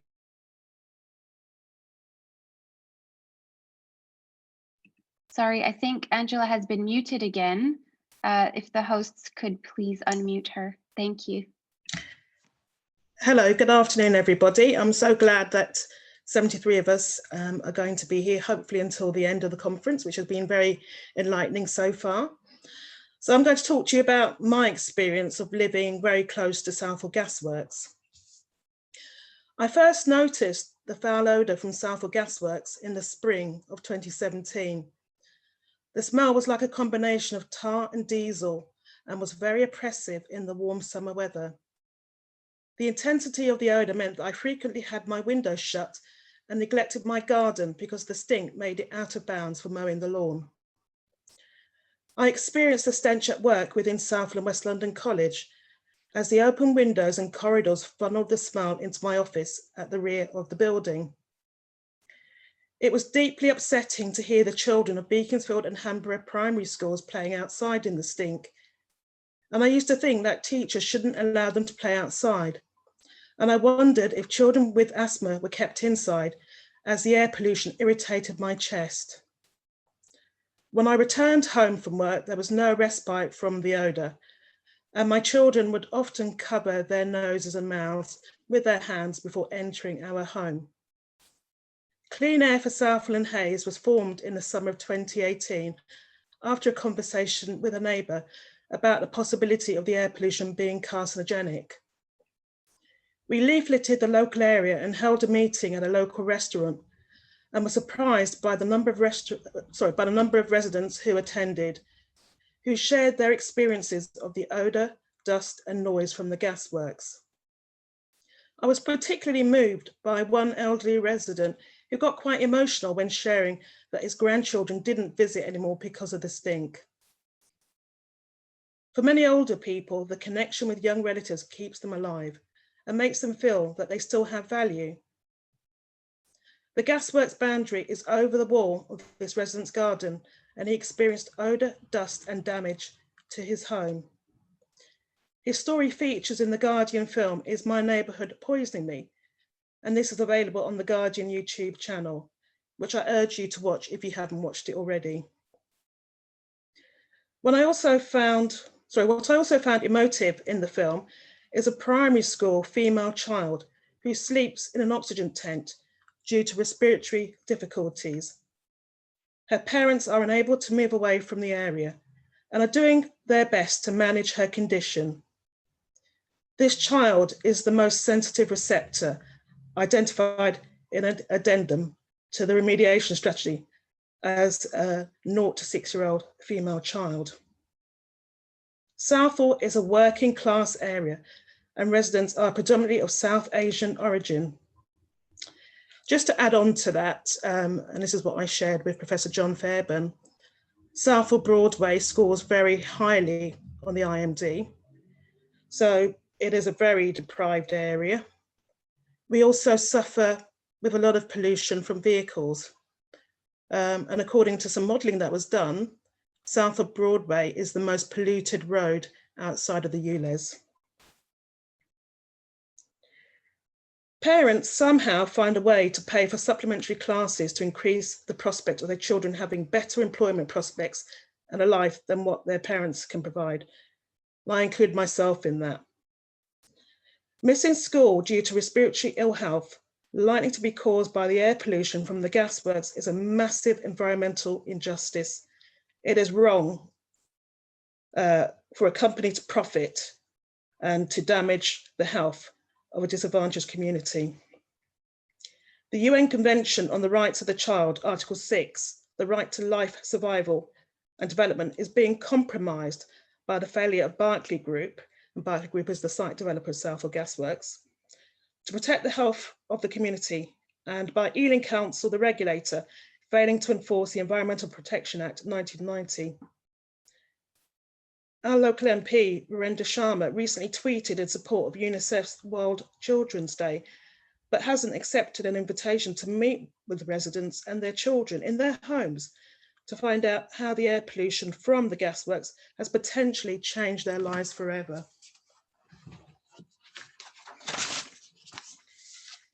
Cash tried to appeal to the humanity of individuals on Berkeley Group's board in person, which resulted in several meetings with the late Tony Pidgley. Tony Pidgley was the chair of Berkeley Group, and he started up the company, so it was like his baby.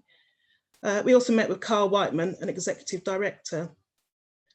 Tony agreed to air quality monitoring at a resident's home and then retracted this because he said his insurers wouldn't allow it.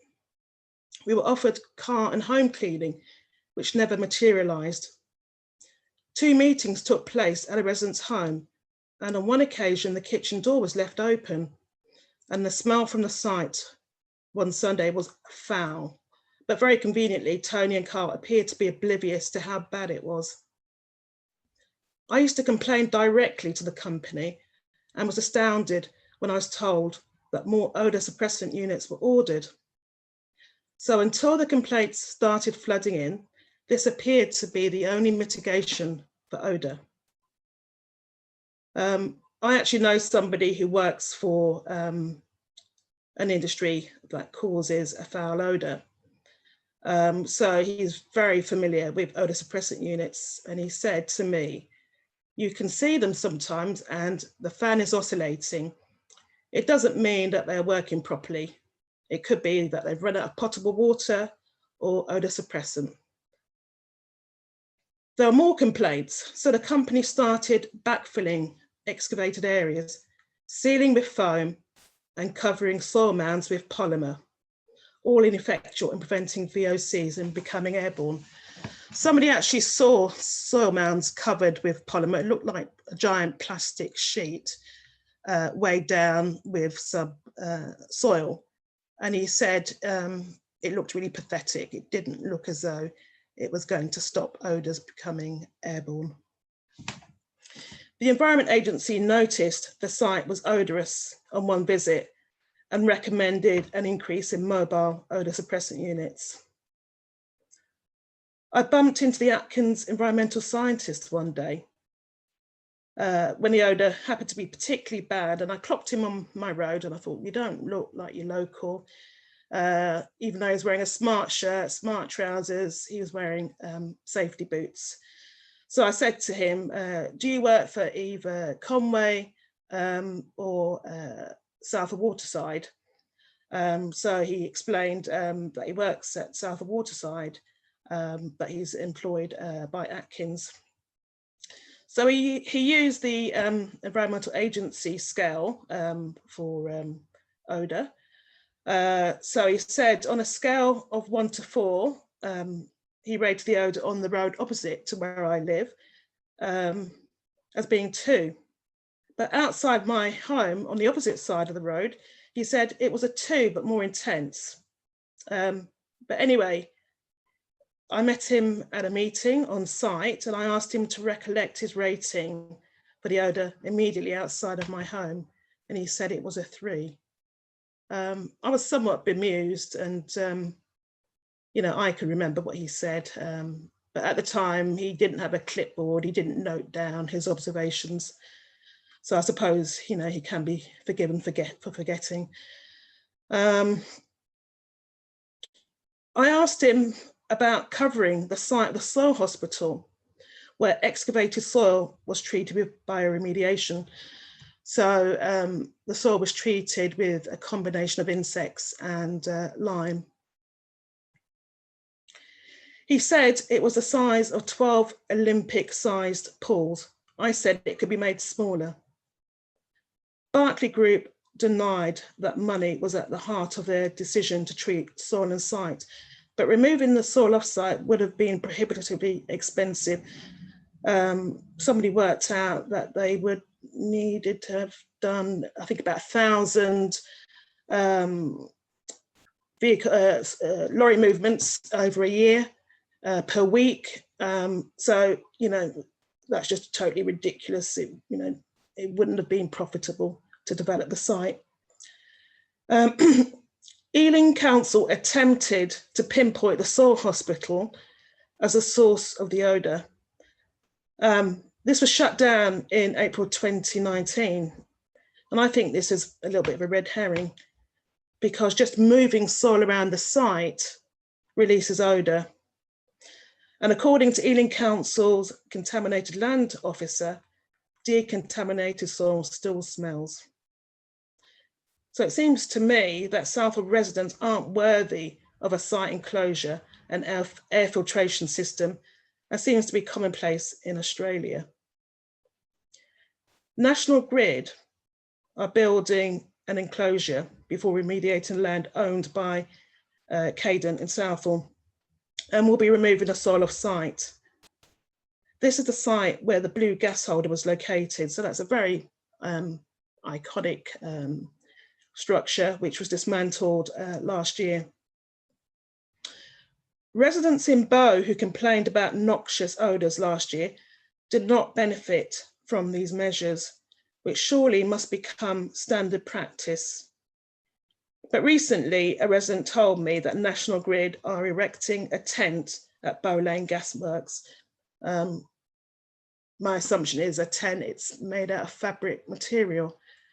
I asked National Grid for a photograph of the enclosure that they are building in Southall. It looked to be a metallic structure. So what I've been told recently by National Grid, they are still building the enclosure, and remediation works are planned to start on the 7th of December. So, you know, I really hope as a resident that the site enclosure, removing the soil off site and the air filtration system is going to make a huge difference to the experience of local residents. Just to also add, National Grid currently own 204 sites, and most of these can be classified as brownfield sites. Now, I saw an article at work, and unfortunately I didn't keep the link, but there are plans to redevelop sites up north, and I can't remember whether it's northeast or northwest, but I think they've deemed their partnership with Berkeley Group as a success, and they are now looking for partners up north. So, you know, unless they take into account local communities and the impacts that remediation has done to residents in London, I would be very worried if I lived up north.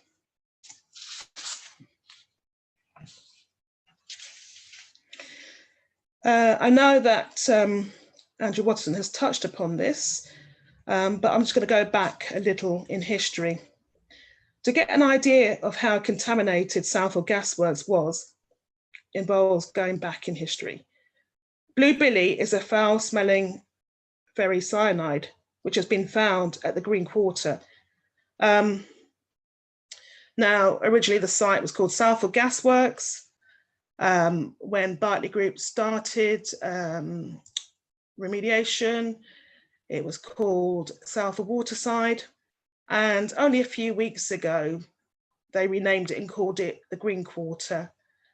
And I believe that's linked to the fact that they are opening up what they call a linear park right in the heart of the development early next year. So you can see a lovely green park with a water feature, lovely mature trees, but not quite hiding the high rises behind them.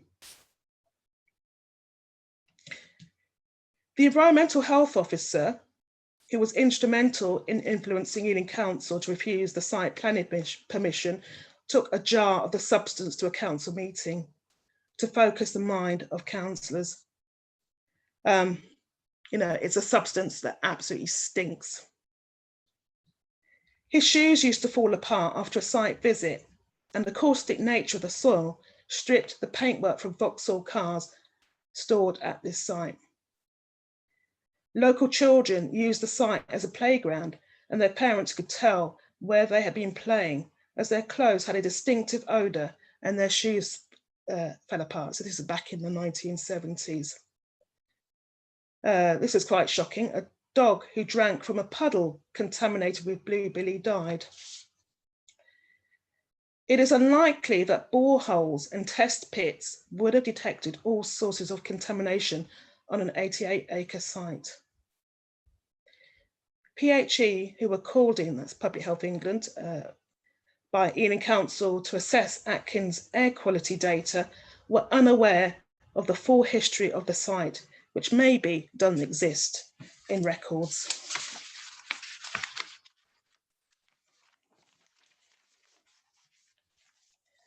After the closure of the Soil Hospital, which shut down in, I believe it was April 2019, bright blue puddles of water were observed near the site boundary by the canal.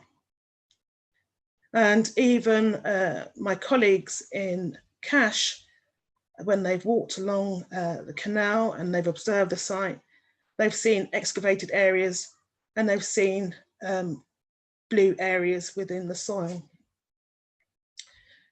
The workers who know where the harmful substances are buried might be dead or don't remember. Interesting fact for you, Isambard, Kingdom, Brunel, and if you're a similar age to me, if you went to school in the 1970s, chances are you would have learned about the Industrial Revolution and this particular engineer. I mean, I've got an image of him wearing a stovepipe hat and smoking a cigar in my head. I think Andrew's already mentioned this, but he used to keep arsenic on the site to treat the weeds along the Great Western Railway.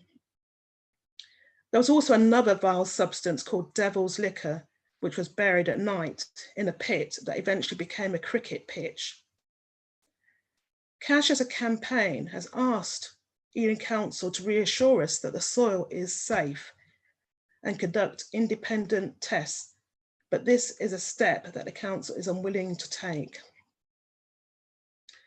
Underground fires were not uncommon, and coke produced by burning coal to produce gas and bog ore were disposed of on site several feet down. And these substances could spontaneously combust. One year, there was a very serious fire that the local firefighters couldn't extinguish by themselves. They called for support from other brigades because the site was classified as a major industrial accident hazard under the CEMA regulations. Appliances began to pour in from all over the south of England. And if you're local, you'll know this road. They queued up along the straight. In the addendum to the remediation strategy, it was stated, and I'll quote directly, "There are no private gardens proposed, cannot grow veg on the contaminated soil ever." And I think whoever typed this must have been in shock because they left a character space after ever and then typed an exclamation mark. To impress upon you how contaminated Gasworks sites are, Matthew Modine, he's an actor, he was in the film Full Metal Jacket. I've never seen the film, but I think it was released in the mid-80s, and I think probably I was about 18 at the time. So I spoke to my children's father. I said, "Have you heard of the film Full Metal Jacket?" And he said, "Yeah." He said it was directed by Stanley Kubrick. I said, "Stanley who?" And I've got a vague recollection of Stanley Kubrick because he directed A Clockwork Orange, another film I've not seen. My children's father said it was filmed in the Docklands. Well, I said, well, Beckton, part of Beckton must be in the Docklands. It was a massive site, over 500 acres, so about 5 times the size of the Southall site. Anyway, this is what Matthew Modine recollected in September 2020, when asked about his experience of filming at Beckton Gasworks. We had to get out of Beckton Gasworks because it was scheduled for demolition. They leased us the property for a period of time, and then we had to get out of there. That was one of the most toxic places I've ever been in my life. If you go to the Wikipedia page for Beckton Gasworks, it will illustrate all the cancerous chemicals, more than a couple dozen cancerous chemicals that were in the air. We'd be having a cup of tea in the morning and a pastry, and the truck would go by, you know, one of the film trucks, and all the dust would fall in. Because we were young and stupid, we didn't think about it. We just drank the tea and ate the pastry and didn't think too much about the dust. There was asbestos everywhere from the buildings that were knocked down. Asbestos was a miracle building material for a long time. It was fireproof. Nobody thought about it being something that was dangerous. Back in the early 90s, I lived in a place called Forest Gate in East London. And I used to help out at a Saturday school in Beckton. And I've got a real vague recollection of driving past a dry ski slope in Beckton. I just about remember seeing people at the top of the slope. That particular slope, I've since discovered, was built on toxic waste from the gasworks. I doubt people using that slope would have known that. Anyway, returning to Salford Gasworks, a site worker who left his contract in February 2019 messaged Cash. "Hi, I have just finished there today. There's been many problems on that job, toxic smells. I have videos of raw oils being pumped from 10 meters down into big plastic drums. There's been exposed asbestos left for days, plus very bad health and safety practices. You are not really told much about the toxics in the ground when you start, and working with the smell gives everyone headaches and nausea. You would not want your kids digging in the dirt or growing anything to eat. Defo interested in selling video footage and also still have men on site for more." Back in the summer of 2018, I decided to take direct action with my kids, but also other members of Cash joined in. And what Berkeley Group were doing at the time, they were using the services of a barge owner to transport hardcore, and then the hardcore was taken off the barge by a digger, but they had to lift it over the canal pathway. So what I did with my kids, we just sat on the pathway and treated it like basically an all-day picnic. And work had to stop. They couldn't continue removing the hardcore from the barge. And I remember talking to one of the workers, and he said, "Well, my contract's going to finish soon." And he said, "Yeah, it stinks. It was really smelling totally awful." And he said, "We suffer from headaches and nausea, so I really can't wait to finish." And I said, "Yeah, we've got to put up with this all day long. You know, you've got a bit of respite because you go home at night." So, you know, it's not just the residents who've experienced health effects, the workers have as well. Professor Watterson's essay, "Digging Up Dirt in Scotland, Why There Should Be More Debate and Much Better Public Health and Environmental Justice Policies and Practices Before Building Houses, Workplaces and Schools on Remediated Brownfield Industrially Contaminated Sites," started me on a journey to research.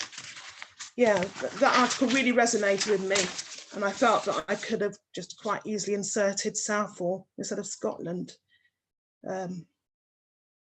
And I think it was difficult for me to read because I thought, you know, I felt that Andrew had been to where I live and he'd interviewed people. You know, and what was quite interesting, he talked about citizen scientists and we had a citizen scientist involved with the campaign, and he actually installed air quality sensors for PM 2.5 and PM 10 in the area. And it was quite interesting to see the spikes for these pollutants. But, you know, we've really been dismissed. Another resident used to have a handheld monitor and walk around, and he had, you know, very high readings for some VOCs, and that was dismissed because it wasn't seen as industry standard equipment. But certainly my overall conclusion from the article is that the regulation of remediated sites isn't giving public health the importance that it deserves. A registered specialist in land condition is a senior practitioner who has a broad awareness, knowledge, and understanding of land condition issues. So they provide impartial and professional advice in their field of expertise. They also verify the accuracy of a completed land condition record. So a registered specialist in land condition can become a suitably qualified person under the National Quality Mark Scheme by passing a short conversion exam. Now, the NQMS scheme is administered by Claire, and I think reference was made to that earlier on, which stands for Contaminated Land Applications in Real Environments. And on their website, they say they are a respected, independent, not-for-profit organisation established in 1999 to stimulate the regeneration of contaminated land in the UK by raising awareness of and confidence in practical and sustainable remediation technologies. But what's quite interesting, the National Quality Mark Scheme was originally developed by the National Brownfield Forum, and it's designed to provide visible identification of documents that have been checked for quality by a suitably qualified person. And it's supposed to increase confidence and improved quality of submissions made under regulatory regimes, particularly planning applications related to previously used land. But I feel really quite uncomfortable with this scheme because principal membership with Claire includes National Grid Property Limited, WSP, and supporter members include Arup, Ecologia, and UK Remediation. Now, I know that Claire will say that they administer the scheme impartially, but I feel that membership of the organisation by companies that benefit from remediation may perhaps be a pervasive influence. I think we have to look at the NQMS scheme, which is voluntary, in the context that planning departments, local council planning departments, have been disproportionately cut due to austerity measures. The same applies to environmental health. Ealing Council has lost at least 40% of government funding since 2010. So my belief is in-house expertise may be limited in scrutinising developers' remediation strategies, and they may be fully accepting of kite-marked documents. GCU invited Claire to speak at this conference, which was declined, but we were informed that GCU would be discussed at the National Brownfield Forum on the 24th of November, and I hope that took place. Okay, let me carry on. PHE, the Chemical Hazards and Poisons Report, issue 26, April 2016, contained an update on contaminated land. At the time of publishing, there were currently no UK guideline values to identify the level of risk to the public from short-term acute exposure to land contamination. I know that was addressed by Andrew in his presentation. So the report informed the reader that the Society of Brownfield Risk Assessment, known as SOBRA for short, was working on methodology to derive acute generic assessment criteria for contaminants that could potentially pose an acute risk. I don't know if the acute generic assessment criteria has been published, but I did receive a response from PHE, and what I was told, the acute generic assessment criteria report has been updated and is available on the SOBRA website. Angela, can I just check with you? I don't want to cut you off, but I also want to make sure questions are being asked because there's a lot of questions for you. So okay, I'll try and speed up. Now, the whole situation with SOBRA being involved in developing assessment criteria just made me feel really uncomfortable. And I didn't think about the terminology conflict of interest, but I asked Andrew Watson what he thought, and I'll quote him directly.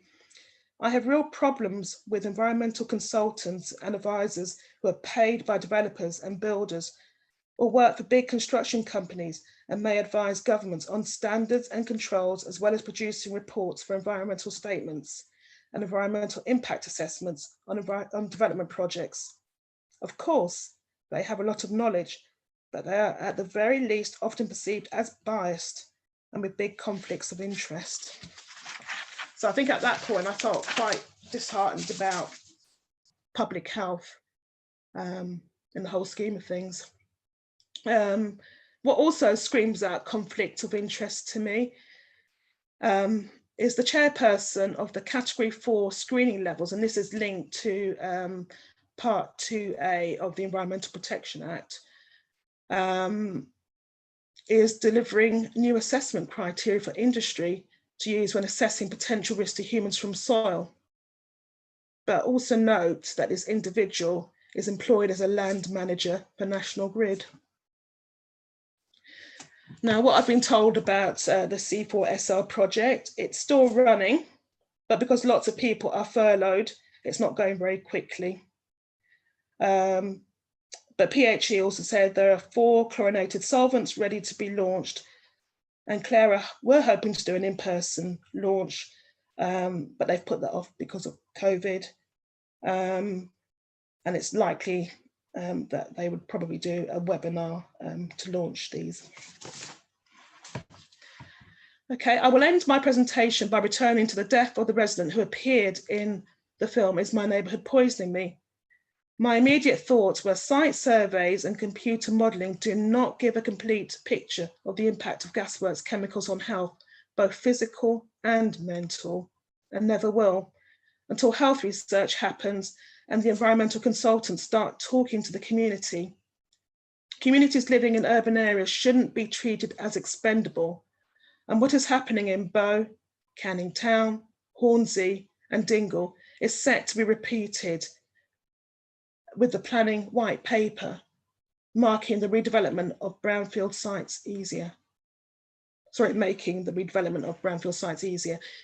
Killing residents slowly who live near gasworks sites is an environmental injustice.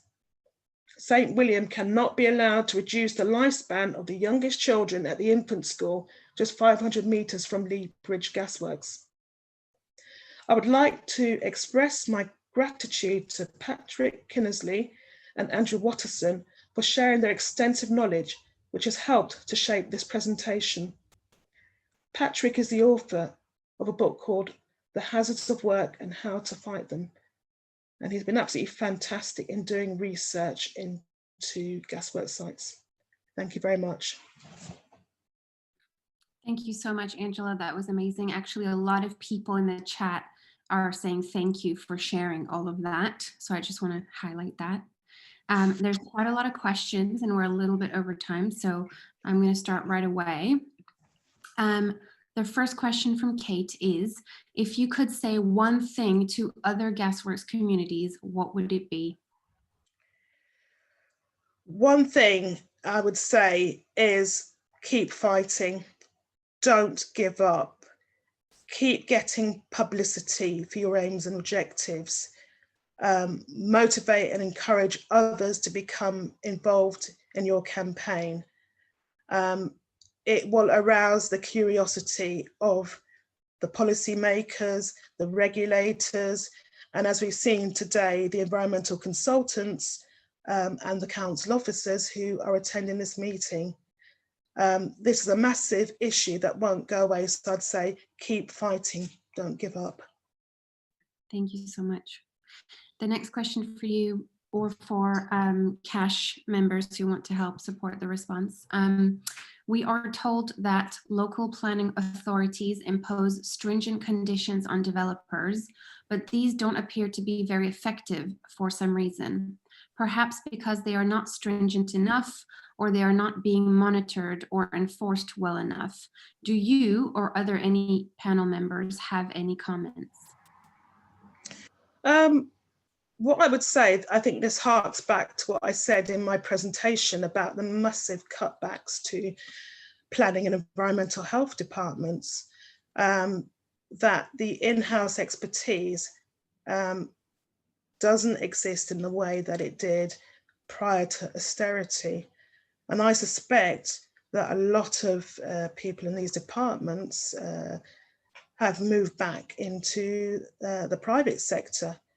I used to work in the public sector, not for a local authority, but I worked for a college, which was very badly affected by cutbacks. And what it meant fundamentally, you couldn't do your job in the way that you were professionally trained to. So not only is it cutting the number of staff, but it also impacts on continuous professional development, that there isn't the funding to receive the latest training. So I don't know about the regulations, but what I feel is that the environmental consultancies have the upper hand and the local authorities are in a weaker position. But linked to that is the London plan. And there is pressure that obviously trickles down to local plans to meet housing targets. And unfortunately, what that means is that the local authority really isn't considering the impact of these developments on existing communities. It's not just the Gasworks, we've got a multitude of high rises going up in Southall. And it would seem in some ways that the council is, I wouldn't like to use the word colluding, somebody else has used that word, but in my view, they are not really open to protecting the health of local residents. I mean, let me give you an example. Ealing Council made it clear in an email to councillors that carpets, paint, cleaning products contain benzene. And I feel what they were trying to do was to infer that we were poisoning ourselves in our own homes. They hide behind Public Health England, because Public Health England said the airborne VOCs are unlikely to have a toxicological effect. And they are unlikely to cause indoor air pollution. Now, local residents know different to that. I've opened my front door and the odours come rushing in. And I didn't really touch upon the health effects, but so many people have complained about nausea, headaches, vomiting, asthma, and it can't just be a coincidence. We've asked Ealing Council to actually commission independent health research. It's not something that they're willing to do. Now, when you look at the mitigations, They were very poor in the beginning, and really had no impact on limiting the VOCs escaping from the site. Really a common sense response from me was, you should cover over the site. But quite clearly, it would have taken too long to remediate the site and make a profit. Of course, thank you so much for that. From Chandri, the next question is, Southall MP promised in July this year to ask Ealing Council to close the site if found breaching conditions of planning permission. Why has he not kept his promise, do you know? And what are the hurdles, if you know? Sorry, who was going to shut down the site? I didn't catch the name. This is a question from Chandri, who's asking and saying a Southall MP promised. Oh, right, okay. So that's Virendra Sharma. Well, he's got no authority to shut down the site. And, as the laws stand, there appears to be no breach. So, if you talk to the Environment Agency at the time they were permitting the Seoul Hospital, they said that Berkeley Group had gone above and beyond what was required of them, and that as a regulator, there was nothing they could do other than to say, well, it was a bit smelly one day, you need to up your odor suppressant. So really, you have to go back in time. And at the time that Boris Johnson overturned Ealing's Council's decision not to grant permission, they should have taken it to a judicial review. It's far too late for that. So, what we have to look at is what can be done to improve the situation for residents. We've demanded independent air quality monitoring. That shouldn't be the responsibility of the developer. If National Grid can cover over, albeit a smaller site, why aren't the developers investigating that for other sites? Thank you so much. I'm going to go quickly to the next question from Marion, I believe. Would you say that the company has disregarded its own environmental and social commitments and lied to its investors, the local government, and affected communities? Is this something that could be leveraged against them? And thank you so much for your work and testimony. I can't answer the question if they've lied to their investors. What I do know, this is a company that operates quite aggressively, but the same can be arguably said of other companies in a capitalist society. Their goal is to make profit. They don't care about human health. We met with Tony Pidgley on numerous occasions, and I think he was just curious about the Southall community. Why were we campaigning? Why didn't we just lie down and die? It's obscene that Ealing Council nominated the site manager as an LA governor. Okay. They didn't vote him onto the governing body of the nearest school. And if you look at the minutes for when he was appointed, a couple of governors were concerned about conflict of interest, but he was voted on anyway. And this is going to be hard to believe, but on the same night that he was voted on under health and safety, there was complaints about grey mist and children and staff complaining of nausea and asthma. But you can't just look at Berkeley Group. National Grid also have staff who sit on governing bodies of school, and surprise, surprise, they lend their expertise to the health and safety committees. But going back to Berkeley, they are not averse to using their money to buy the community and to also divide and rule. And it stops people from seeing this as what John Fairbairn has talked about. it's an environmental injustice. This is a predominantly working class brown community who are struggling. We also have comorbidities for heart disease and diabetes and kidney disease. And the people who should be protecting us, the politicians, by the way, there's not many of them here today, do nothing. How can they not be moved by the sight of a child lying on a bed with a pacifier next to the oxygen tent that his 6 or 7-year-old sister sleeps in? Which is why this question is great, because it talks about leveraging the lack of commitment or the lies to the local government. They failed to protect their people, and also the private investors in Berkeley and so on. So I think there's something there that we could dig into as communities that are concerned. I'm just going to move on to the next question. Sorry, from Trues. Angela, your community sounds exactly like mine here in Newham, Canning Town, most polluted area in the most polluted borough, working class and poor, BAME, etc.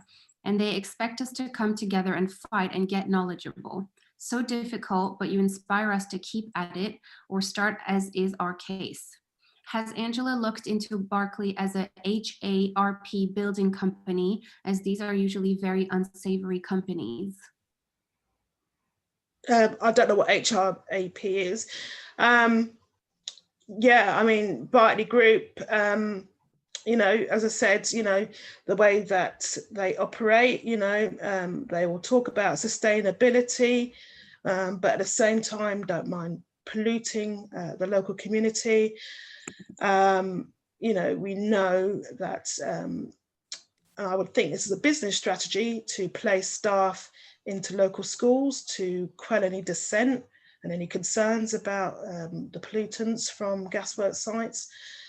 But yeah, they're absolutely ruthless. Tony Pidgley rang me one day. Don't ask me how he got my number, my mobile number, but he did. He said, Angela, what is it that you want? He said, I can bring forward the linear park. And he was lucky, actually. I was in a good mood. It was in the summer and I was quite relaxed. And I said to him, with the greatest respect, Tony, I want to enjoy the garden that I'm working hard for, and I'm going to work and paint, but you're actually making it very difficult for me. He said, you know, I don't really get what's going on. I can move into your flat for a few nights and put you up in a hotel. And I just wasn't interested. You know, we're going to continue. What I'd say to you, just continue being a thorn in the side. You might have to ramp up your campaigning, be as visible as you can. You know, we turned up a couple of years ago to their AGM, and we actually interrupted their pre-AGM meeting. You know, you've got to be really on the case and do things that they don't expect of working class, black or white, or whatever colour you are, it doesn't matter, but making assumptions about you. You know, you've got to take the fight to them. Thank you. I have 2 more questions and then we'll wrap up. Question from Penny. Angela, thanks for your moving testimony. Do you know how many children have developed asthma as a direct result of this toxic site development? That I can't directly answer, but what I do know, because Southall is a very polluted area from vehicle pollution, we're also quite close to Heathrow Airport. The numbers of children suffering asthma have always been disproportionately high in comparison to the general population. And the reason why I know that is because I used to be on the governing body of a children's centre, and you'd get presented with the statistics on asthma from the local council. I mean, we know anecdotally that people have complained that they are suffering asthma. They've recently been diagnosed.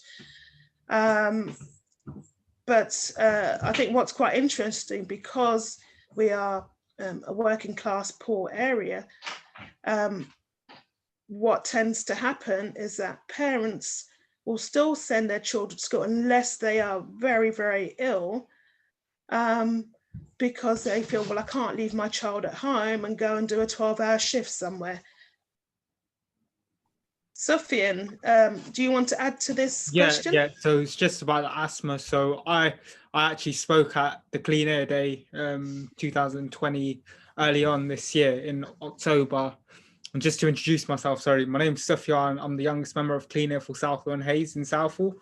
So yeah, the asthma rates are actually 80% higher in children in Southall than they are nationally in England.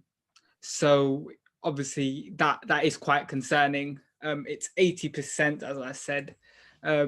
So that's the figures going back to 2019. We don't have figures as of yet for this year, but when obviously we get those figures, I think obviously we will put them out there. Thank you so much. That's really good to know. Last question for Angela.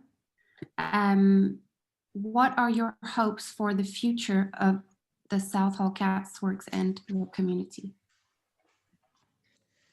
I think my hopes are that, as far as I know, there's probably more remediation to be done, even though, according to Julian Bell, leader of Ealing Council, that it's all come to an end. Somehow I doubt it. That for the remaining pockets of land that need remediating, that they build an enclosure over those areas. And first and foremost, they put into place mitigations that actually stop the VOCs becoming airborne. My hope is, I think in reality, local residents' health has been damaged. We know of residents who've died, such as the elderly gentleman who appeared in the film, but other residents too who don't appear on the film or in the media and are very private. I would hope that a health study is implemented to look at why are so many people complaining of health symptoms? You know, what is causing it? Is there a causal link between the VOCs and what people are reporting? Because maybe, you know, the epidemiology might make a difference to communities who are going to face remediation of their local gasworks sites, because it's all about making money. And I would imagine with National Grid, they sat down and they thought, well, we don't know about building houses, but we've got all these brownfield sites. We know a fantastic builder who built fireproof luxury homes. We'll team up with them. And it reduced the risk. But when you hear about risk, the developers are not thinking about risk to human health. They're talking about financial risk. So I would hope really there's some kind of independent task force made up of individuals with no vested interests who can be truly impartial into researching into, you know, what needs to be done to protect the health of the community and to make remediation a safer process. Thank you. So I'm going to have to move on. Thank you so much for that. If anybody has any unanswered questions, we will make sure we pick them up after. So I wanted to say a huge thanks to the speakers, Rose, Professor Fairborn, Professor Watterson, and Angela, and all the participants, listeners. Those of us living near gasworks being developed or due to be developed need attention at a national level to highlight the issues raised today so that any future developments do not pose risks to the health of anyone living in those areas. As a closing statement, our organizations will continue to put our case to politicians of all stripes, and we would appreciate the support and involvement in our cause of any local or national politician who shares our concerns.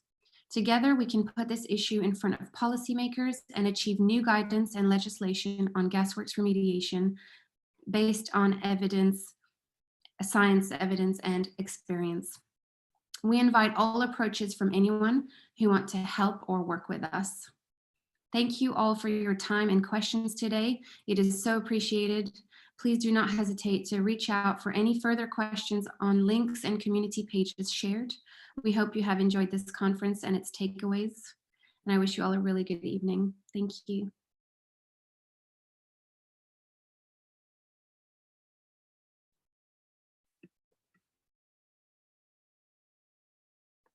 I'm going to say bye now. Thank you all for joining and have a lovely evening.